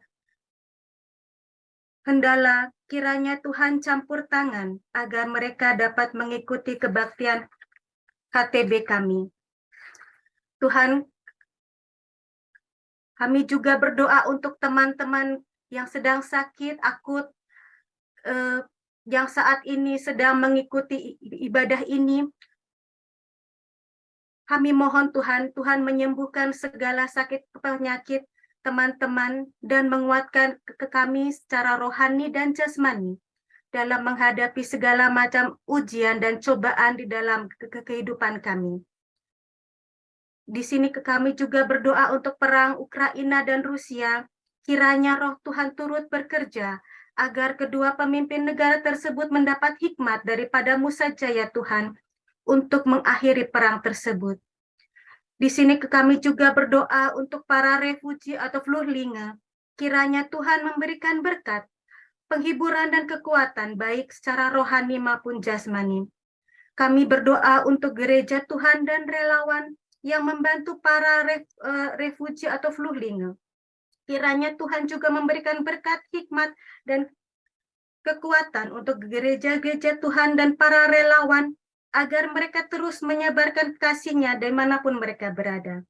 Kami juga berdoa Tuhan agar pandemi yang sudah berkurang ini segera berakhir dan juga anak-anak Tuhan yang menderita long COVID. Kami mohon kesembuhan dari-Mu Tuhan, agar Tuhan memulihkan organ-organ yang terserang, sehingga mereka kembali sehat dan menjadi berkat dalam pelayanan. Kami juga berdoa untuk para pemimpin negara di Jerman, Bundeskanzler, dan jajarannya, juga pemimpin negara Indonesia, Pak Jokowi dan jajarannya, agar diberikan hikmat dalam memimpin negara dan roda perekonomian dengan baik. Kami juga berdoa untuk para penginjil di seluruh dunia, kiranya Tuhan memberikan perlindungan dalam pelayanan dan keluarga mereka. Kiranya Tuhan membuka pintu-pintu hati yang tertutup untuk mendengar kebenaran-Mu. Kami berdoa untuk penyebaran Injil di televisi dan di radio. Kami mohon Tuhan memberkati dan mencapai hati para penonton dan pendengar, agar mereka mendapat hikmat dan berkat dari penginjilan tersebut. Tuhan, kami juga berdoa untuk mereka yang menjadi korban bencana alam, seperti gempa bumi, gunung meletus, dan sebagainya. Kami mohon campur tangan-Mu saja ya Bapa, kiranya Tuhan memberikan keteguhan iman dan kekuatan dan hikmat bagi anak-anak-Mu Tuhan, agar mereka menjadi berkat bagi diri mereka sendiri, keluarga, dan lingkungan sekitarnya. Semua ini Tuhan, kami panjatkan dalam nama Tuhan kami Yesus Kristus, Juru Selamat kami yang kekal, sekarang sampai selama-lamanya. Amin.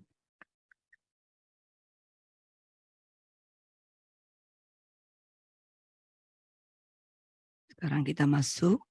Silakan Ibu Heni.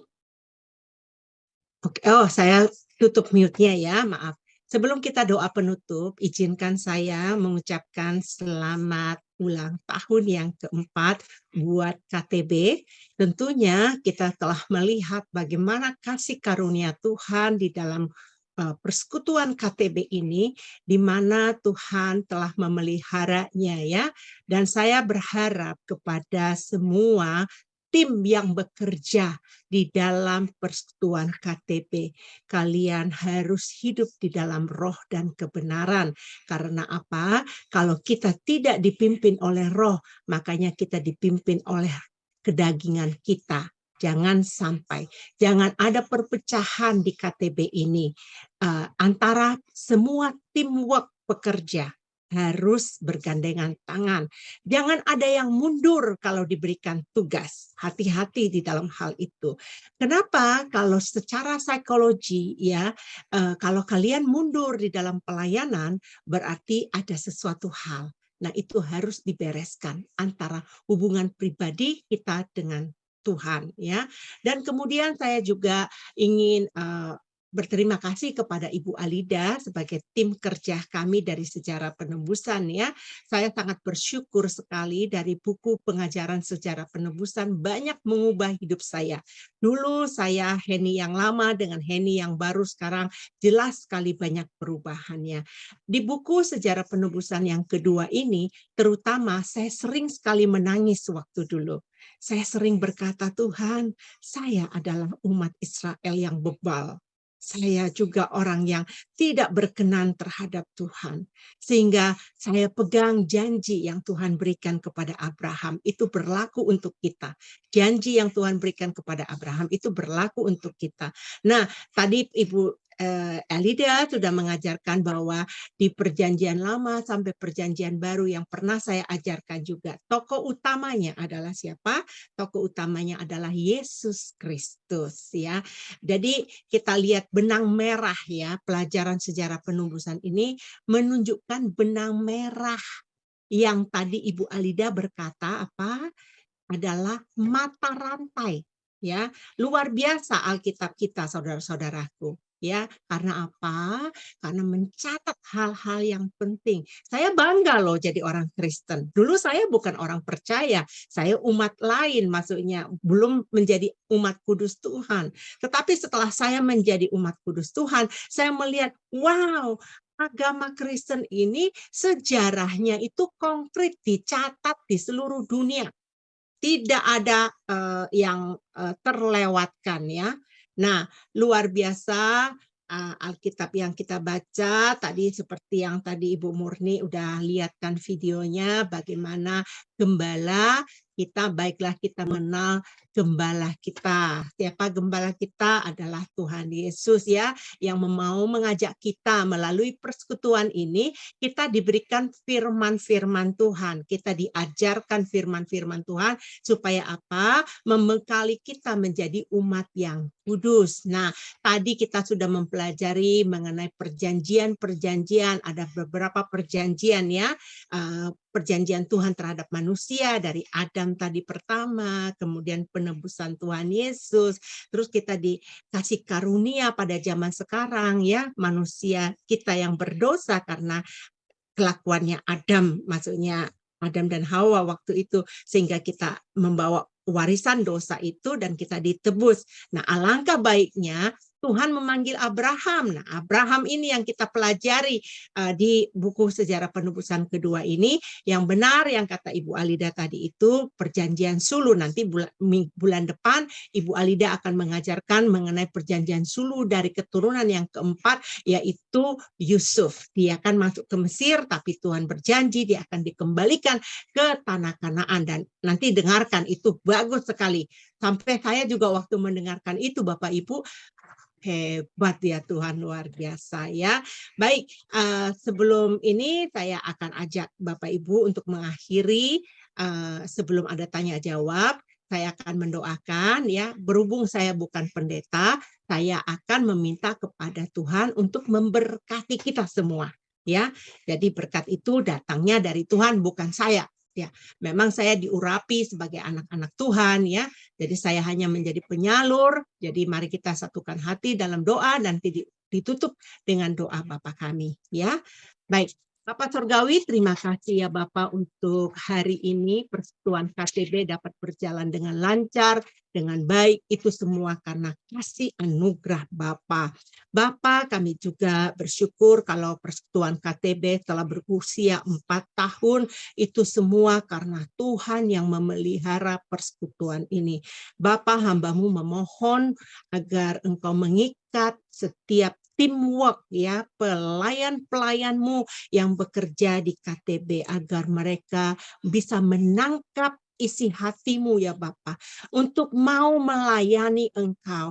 Di dalam hidup ini Bapa adalah satu kehormatan bagi kami kalau kami bisa melayani Engkau ya Bapa. Bapa Surgawi, hamba berdoa biarlah tim pelayanan dari KTB ini Bapa, boleh Engkau ikat mereka dengan tali kasih-Mu dan Engkau mempersatukan mereka satu suara ya Bapa, hanya memandang kepadamu, apapun yang mereka lakukan hanya untuk Tuhan saja, bukan untuk teman-teman, tetapi hanya untuk Tuhan.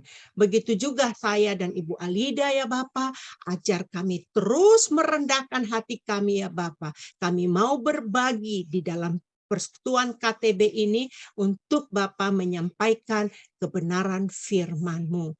Bapa Surgawi, biarlah damai sejahtera kesehatan-Mu Engkau berikan kepada seluruh pelayan-pelayan-Mu ya Bapa, dan Engkau yang memberikan kemenangan demi kemenangan setiap hari ya Bapa.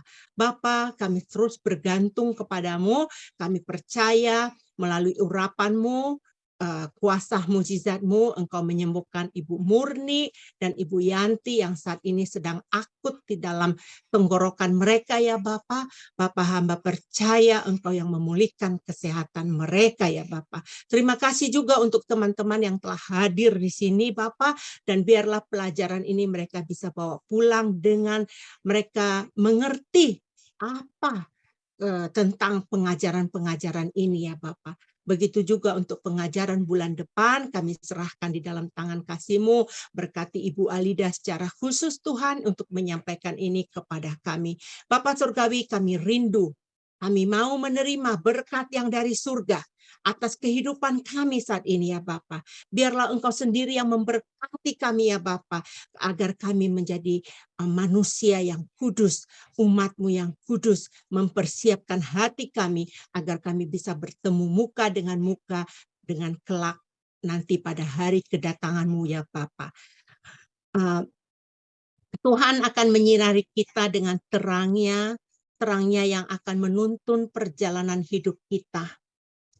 Tuhan akan memberkati kita senantiasa, dan Tuhan juga yang akan memampukan kita menjadi pemenang-pemenang, menjadi saksi-saksi Tuhan Kristus, dan menjadi pelaku-pelaku firman Tuhan.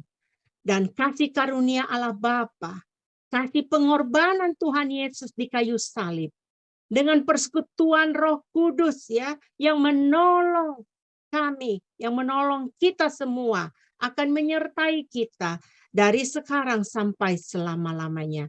Amin, amin, amin. Dalam nama Yesus, ibadah kita selesai. Mari kita berdoa Bapa kami. Bapa kami yang ada di surga, dikuduskanlah namamu, datanglah kerajaan-Mu, jadilah kehendak-Mu di bumi seperti di surga.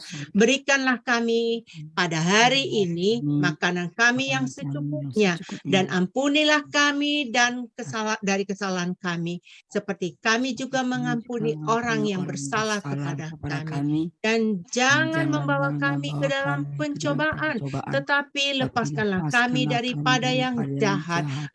Karena Engkau yang mempunyai kerajaan dan kuasa dan kemuliaan sampai selama-lamanya. Amin, amin, amin. Ya. Amin. Baik, mungkin bisa dibuka mute-nya supaya mereka bisa berkomunikasi dan mereka bisa menanyakan pertanyaan ya. Ya, boleh silakan. ya, Ibu Heni bisa buka ya? Ya, sudah terbuka. Sudah buka. Ya. Baik, kita sudah ibadah sudah selesai. Ya. Ini sudah jam 3.15. Jadi kita masih belum lama banget, tapi sekarang waktunya untuk tanya jawab, atau mungkin ada tambahan, atau mungkin ada yang belum mengerti. Silakan, ini ada Ibu Alida dan Ibu Heni. Silakan ya. Kita berikan waktu untuk saling sharing. Mungkin ada yang masih tadi kelewatan ya, atau ada tambahan begitu. Ayo silakan, ini waktunya saat ini ya. Dari Erika. Silakan Erika. Ya. Sampai di mana? Aku nggak tahu. Nggak apa-apa. Ulangi aja dari pertama dia pertanyaan. Ulangi dari pertama. Iya, ulangi Iya. coba. Nah, Ya, ayo. saya mau menambahkan bahwa saya berterima kasih bahwa saya baru tahu kalau ada 2 kambing tadi ya. 2 kambing yang mau Sama. dipersembahkan. Satu untuk Sama. Tuhan, oke, nggak masalah.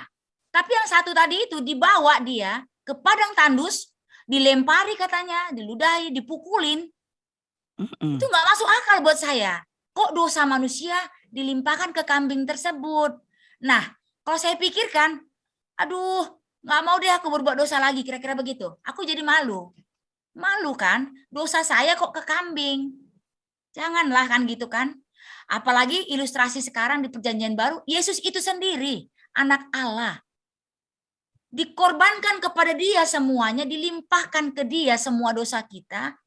Dia yang menanggung, kan nggak masuk akal. Aku makanya mau bertobat gitu ya. Semakin lebih baik lagi menjadi manusia baru. Komitmen. Terus yang kedua, ada lagi yang mengenai tadi tentang Abraham menerima 7 kali perjanjian dari Allah. Katanya ya, perjanjian keempat yang paling penting itu perjanjian suluh. Sementara dalam pikiranku adalah perjanjian yang ke-7. Ketika Allah memberikan janji, memberikan seorang anak. Sarah waktu itu umur 90 tahun, Abraham 100 tahun. Jadi nggak masuk akal. Sudah sangat terlalu tua mempunyai seorang anak. Jadi pikiranku adalah itu adalah perjanjian yang paling penting. Ternyata bukan. Jadi terima kasih buat Bu Alida. Nanti semoga diterangkan lagi biar saya semakin mengerti.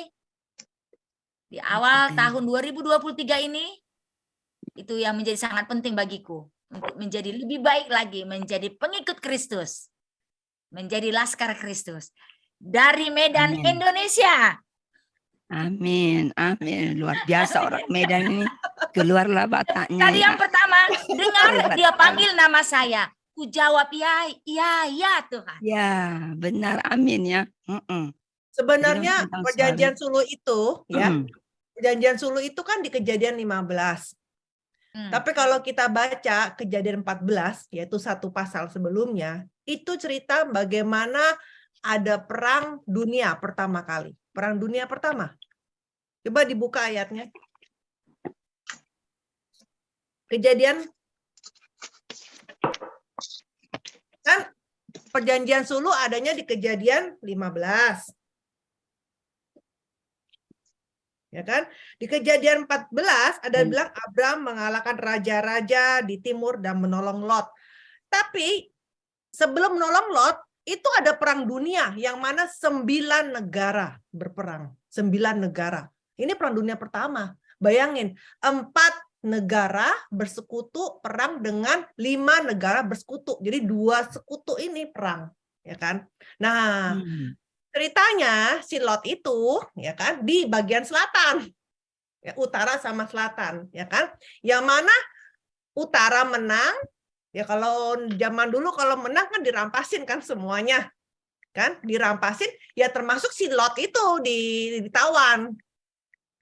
Ya. Nah, ketika ditawan itu Abraham mendengar keponakannya ditawan, kemudian Abraham itu bayangkan hanya dengan membawa 318 orang dia itu mengejar dan akhirnya bisa menyelamatkan Lot. Tapi pada waktu itu Abraham sangat takut kan. Aduh, itu 4 negara loh ya. Bisa-bisa dia nyerang balik. Ya dong, saya juga kalau jadi Abraham juga saya takut ya. Namanya juga serang-serangan kan, serang balik. Maka itulah ada Kejadian 15. Coba dibaca Kejadian 15 ayat 1 yang tadi doanya tadi. Kemudian ada yang bisa baca? Kejadian 15 ayat 1. Kejadian 15 ayat 1. Kemudian datanglah firman Tuhan kepada Abraham dalam satu penglihatan. Janganlah takut Abraham, akulah perisaimu, upahmu akan sangat besar. Ya, jadi sebelum perjanjian suluh ini, Tuhan udah bilang jangan takut Abraham gitu. Karena kenapa? Kok tiba-tiba mau bikin perjanjian dibilang dulu jangan takut gitu ya kan? Karena Abraham takut, dia udah menyelamatkan Lot, tapi dia takut musuh dari 4 bangsa loh. 4 bangsa itu akan serang balik ke dia pasti. Tapi dia sangat takut. Jadi sebenarnya dia sangat takut. Tapi Tuhan bilang, jangan takut. Aku perisaimu. Ya, langsung bikin perjanjian suluh itu, bahwa nggak usah khawatir bahwa nanti kamu bakal punya keturunan yang berlimpah banyaknya, kamu akan menguasai tanah dari barat, utara, selatan, timur, itu dibikin penghiburan seperti demikian gitu, seperti itu. Jadi luar biasa. Makanya kalau yang lain kan, perjanjian yang lain-lain itu kan tidak ada apa ya, fisiknya ya. Tapi kalau perjanjian suluh itu ada fisiknya, yaitu suluhnya jalan gitu. Apinya itu ada jalan gitu. Makanya lebih sangat bermakna sekali seperti itu. Dari Pak, saya hanya bisa mengucapkan terima kasih atas firman Tuhan yang dibawakan oleh Ibu Alida, dan saya banyak belajar dari Ibu Alida. Dan itu aja sih, sementara ini belum ada pertanyaan Ibu Alida, saya mesti baca dulu lagi baru bisa. Tapi terima kasih banyak Ibu Alida. Itu semua ada. Tadi saya membahas itu, pelajaran saya semuanya bab 1 dan bab 2. Jadi langsung 2 bab. Ibu, saya ada pertanyaan, Bu. Ya. Yang dari apa namanya, dari perjanjian itu yang untuk dari kambing, dari Azazel tadi, tapi terus ke bawahnya lagi, kan kambing itu haruslah persembahan tidak bercela dan tidak bernoda. Kan seperti persembahan Tuhan Yesus, kan Tuhan Yesus juga seorang Mesias yang tidak bernoda dan tidak bercela. Terus kalau ada persembahan, ada di buku itu karena ditulis gitu. Kalau yang mempersembahkan binatang-binatang yang misalnya buta, sakit, ataupun timpang, dan mereka yang memberikan persembahan seperti demikian akan dikutuk. Itu maksudnya dikutuk siapa itu, Bu? Dari dapat kutukan dari Tuhan itu atau? Ditulisnya di Malaki, Bu, di Malaki, kitab terakhir. Iya. Malaki pasal 1. Malaki 1 pas ayat 7 sampai 14 ya. Ya, tapi kan kepanjangan, bahwa baca aja yang ayat 8. Kan di situ dibilangin kan, kalau kasih persembahan ya tentu jangan yang timpang, jangan yang buta, jangan yang penyakitan seperti itu. Ya kan? Artinya tapi kemudian Tuhan marah sama bangsa Israel karena ternyata lama-kelamaan bangsa Israel mulai hitung-hitungan sama Tuhan. Ya kan? Mau kasihnya yang gemuk ya, ngapain ya, toh juga nanti dipotong juga, sayang ya kan, ya kan, kasih aja yang udah timpang gitu loh, seperti itu. Jadi akhirnya mereka itu memberikan korban persembahan, mereka menjalani hari Sabat itu karena terpaksa, formalitas, bukan karena kerelaan hati. Nah hari ini mengajarkan kita apa? Zaman now yang namanya korban itu adalah duit ujung-ujungnya. Kan? Uang dan juga tubuh kita, mungkin kita melayani di gereja seperti itu ya kan.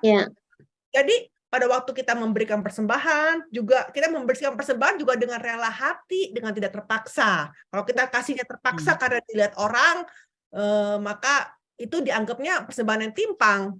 Nah itu akan menjadi seperti Kain, yang dimana bukan hanya uang yang nggak diterima persembahannya, tapi diri kita pun nggak diterima, seperti itu. Karena sebenarnya di mata Tuhan bukan karena persembahannya, ketulusan. Karena sebenarnya Tuhan tuh mau lihat hatinya. Karena kenapa? Karena setelah jatuh dosa, manusia itu hatinya ada di uang. Ya, karena itu. Ya, maksudnya setiap orang pasti ada ya, ada yang uang, ada yang hal yang lain gitu ya kan. Selain Tuhan, maksudnya saya begitu ya. Ada hatinya itu bukan sama Tuhan, setelah orang yang jatuh dosa, tapi hatinya sama hal yang lain. Nah, menduakan hati begitu maksudnya. Ya, tapi kan yang umumnya uang biasanya gitu kan.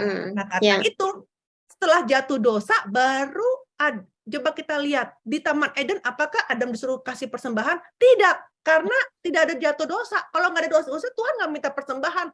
Tapi persembahan itu baru ada setelah Adam jatuh dosa. Artinya apa? Tuhan mau lihat hati manusia itu mau dikasih ke dia gimana? Serelanya seperti apa? Maka itu ada namanya persembahan. Jadi persembahan itu ada karena dosa. Kenapa? Karena hati manusia itu ada di situ. Di uang itu. Gitu. Ya. Terima kasih, Ibu. Sebenarnya gambarannya Yesus Kristus bukan hanya kambing Azazel ya, semua juga sama ya, kayak domba Paskah ya, sama kan? Domba Paskah dikurung selama 4 hari. Iya.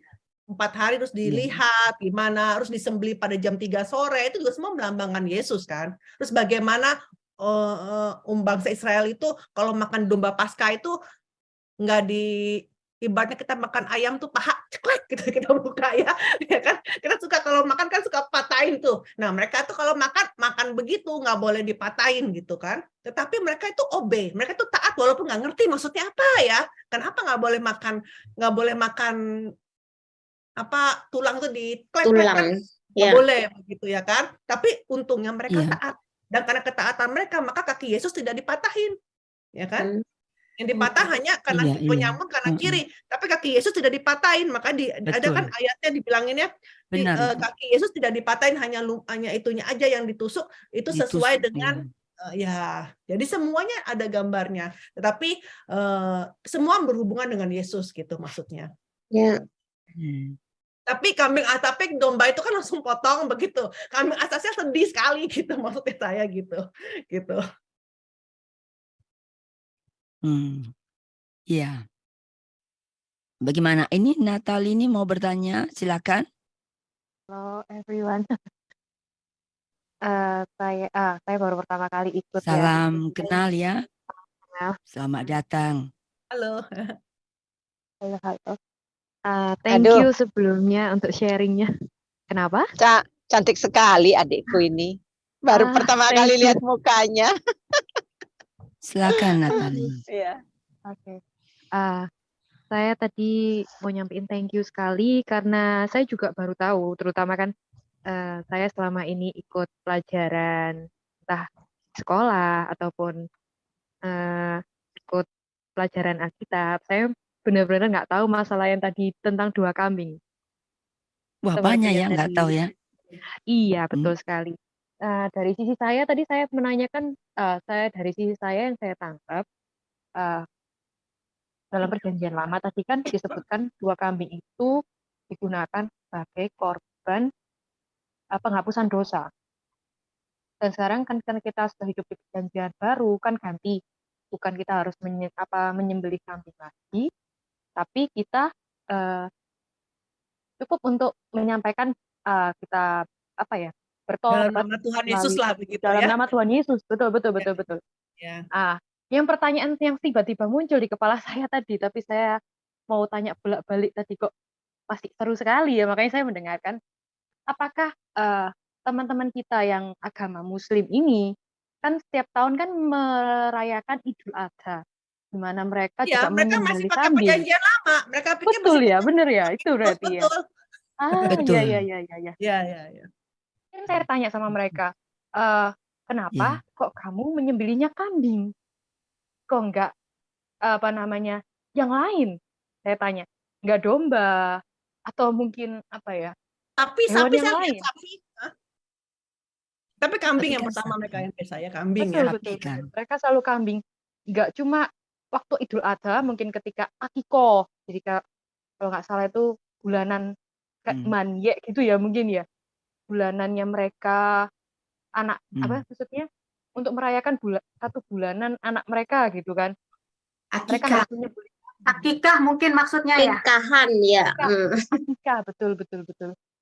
Kayak gitu. Ternyata di perjanjian lama sudah ditulis ya. Ya, thank you, Cuma Paul. karena itu di imamat sangat complicated dan jadi ngantuk bacanya kadang-kadang jadi kelewatan. Betul Andi. Soalnya tapi sekarang kalau kita saya lihat baca lagi ulangan sama imamat itu kayak baca satu pasal itu penuh dengan perjuangan. Ngantuk. Banyak diulang. Contoh kayak kemah ini yang saya sampai hafal itu ukuran tenda kemah Tabernakel ya. Anda tahu panjangnya berapa ukuran tabernakel itu semuanya mengenai Yesus Kristus by the way. Iya. Ya. Yang buku pertama Ibu. Ya.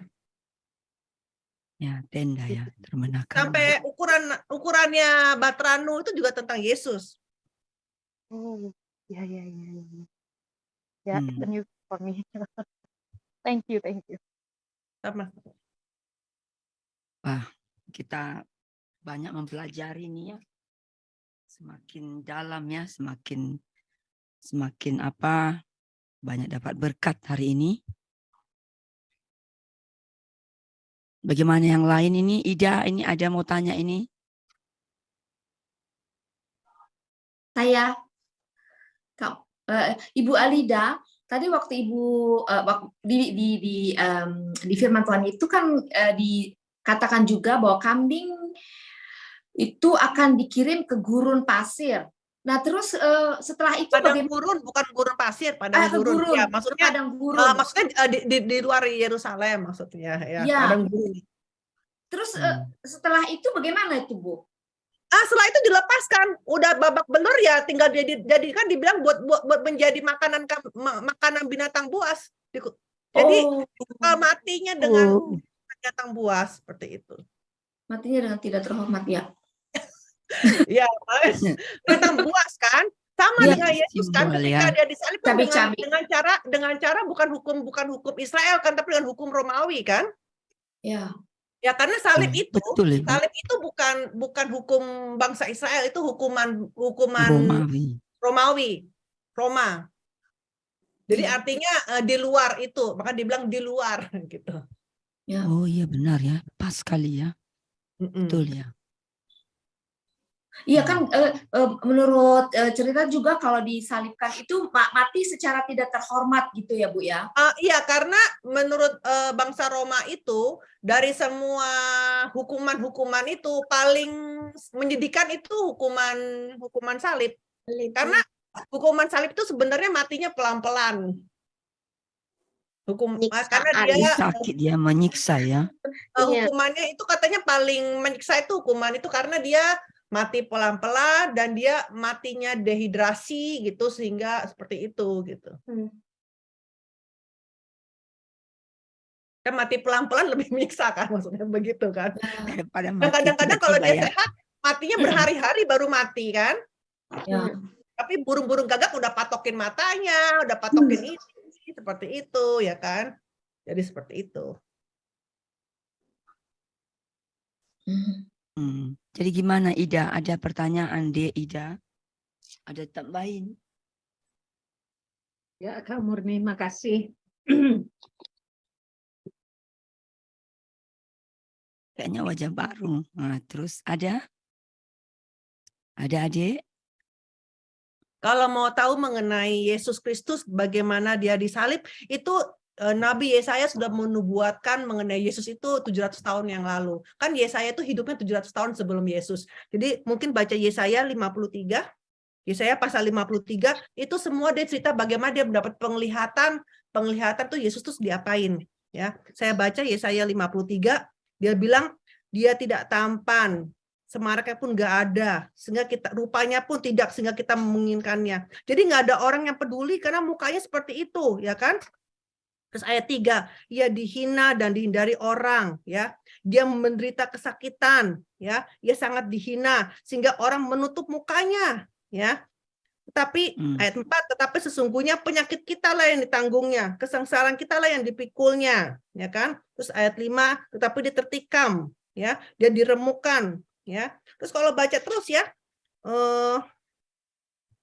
ayat 7 ayat 7. Oh iya. Dia dianiaya ya, seperti anak domba ya. Terus seperti itu baca terus itu ya saya kasih nubuat itu bahwa ya nanti Yesus tuh diapain gitu. Ya, terus di ayat 9. Di ayat 9, orang di antara orang dan dalam matinya ia ada di antara penjahat-penjahat, kanan kirinya penjahat-penjahat kan.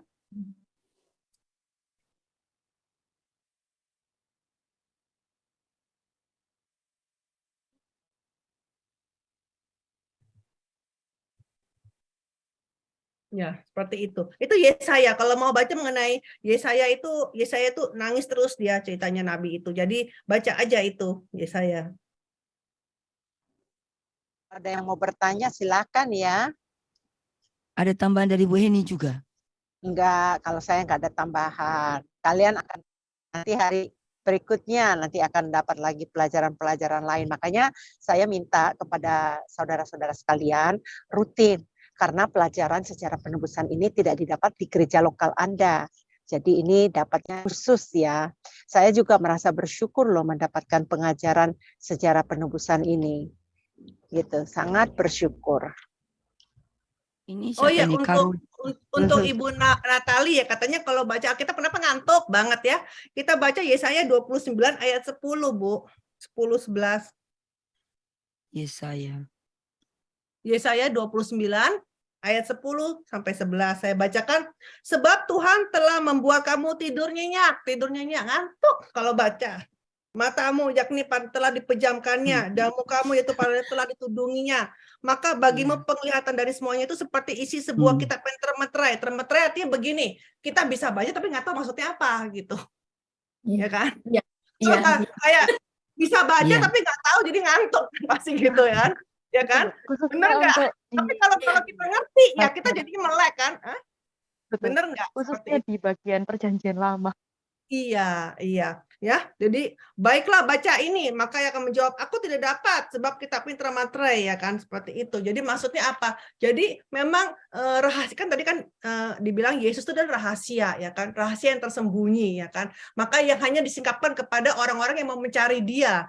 Jadi ini walaupun sepertinya Yesus ini, tapi kalau bukan anak Tuhan, bukan anak gembala tadi yang tadi video itu, ya kan, maka walaupun dikasih Alkitab, diinin nggak ngerti-ngerti dan nggak bisa percaya Yesus itu gitu sebagai juru selamat. Tetapi kalau memang itu memang itu adalah gembalaku, ya kan, Yesus adalah gembalaku, maka ketika dibukakan langsung wah.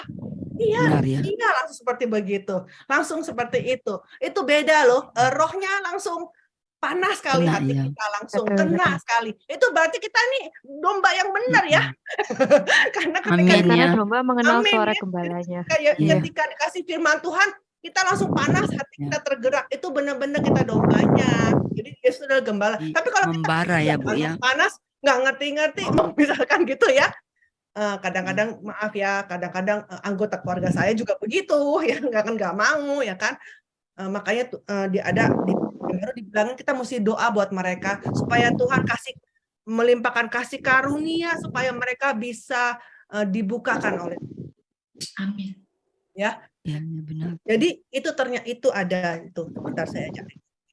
Jadi kita harus minta sama Yesus. Kita minta sama Tuhan tolong ini si A ini, tolong kasih karunia kepada dia supaya dia bisa menerima firman Tuhan, supaya bisa menerima keselamatan seperti itu.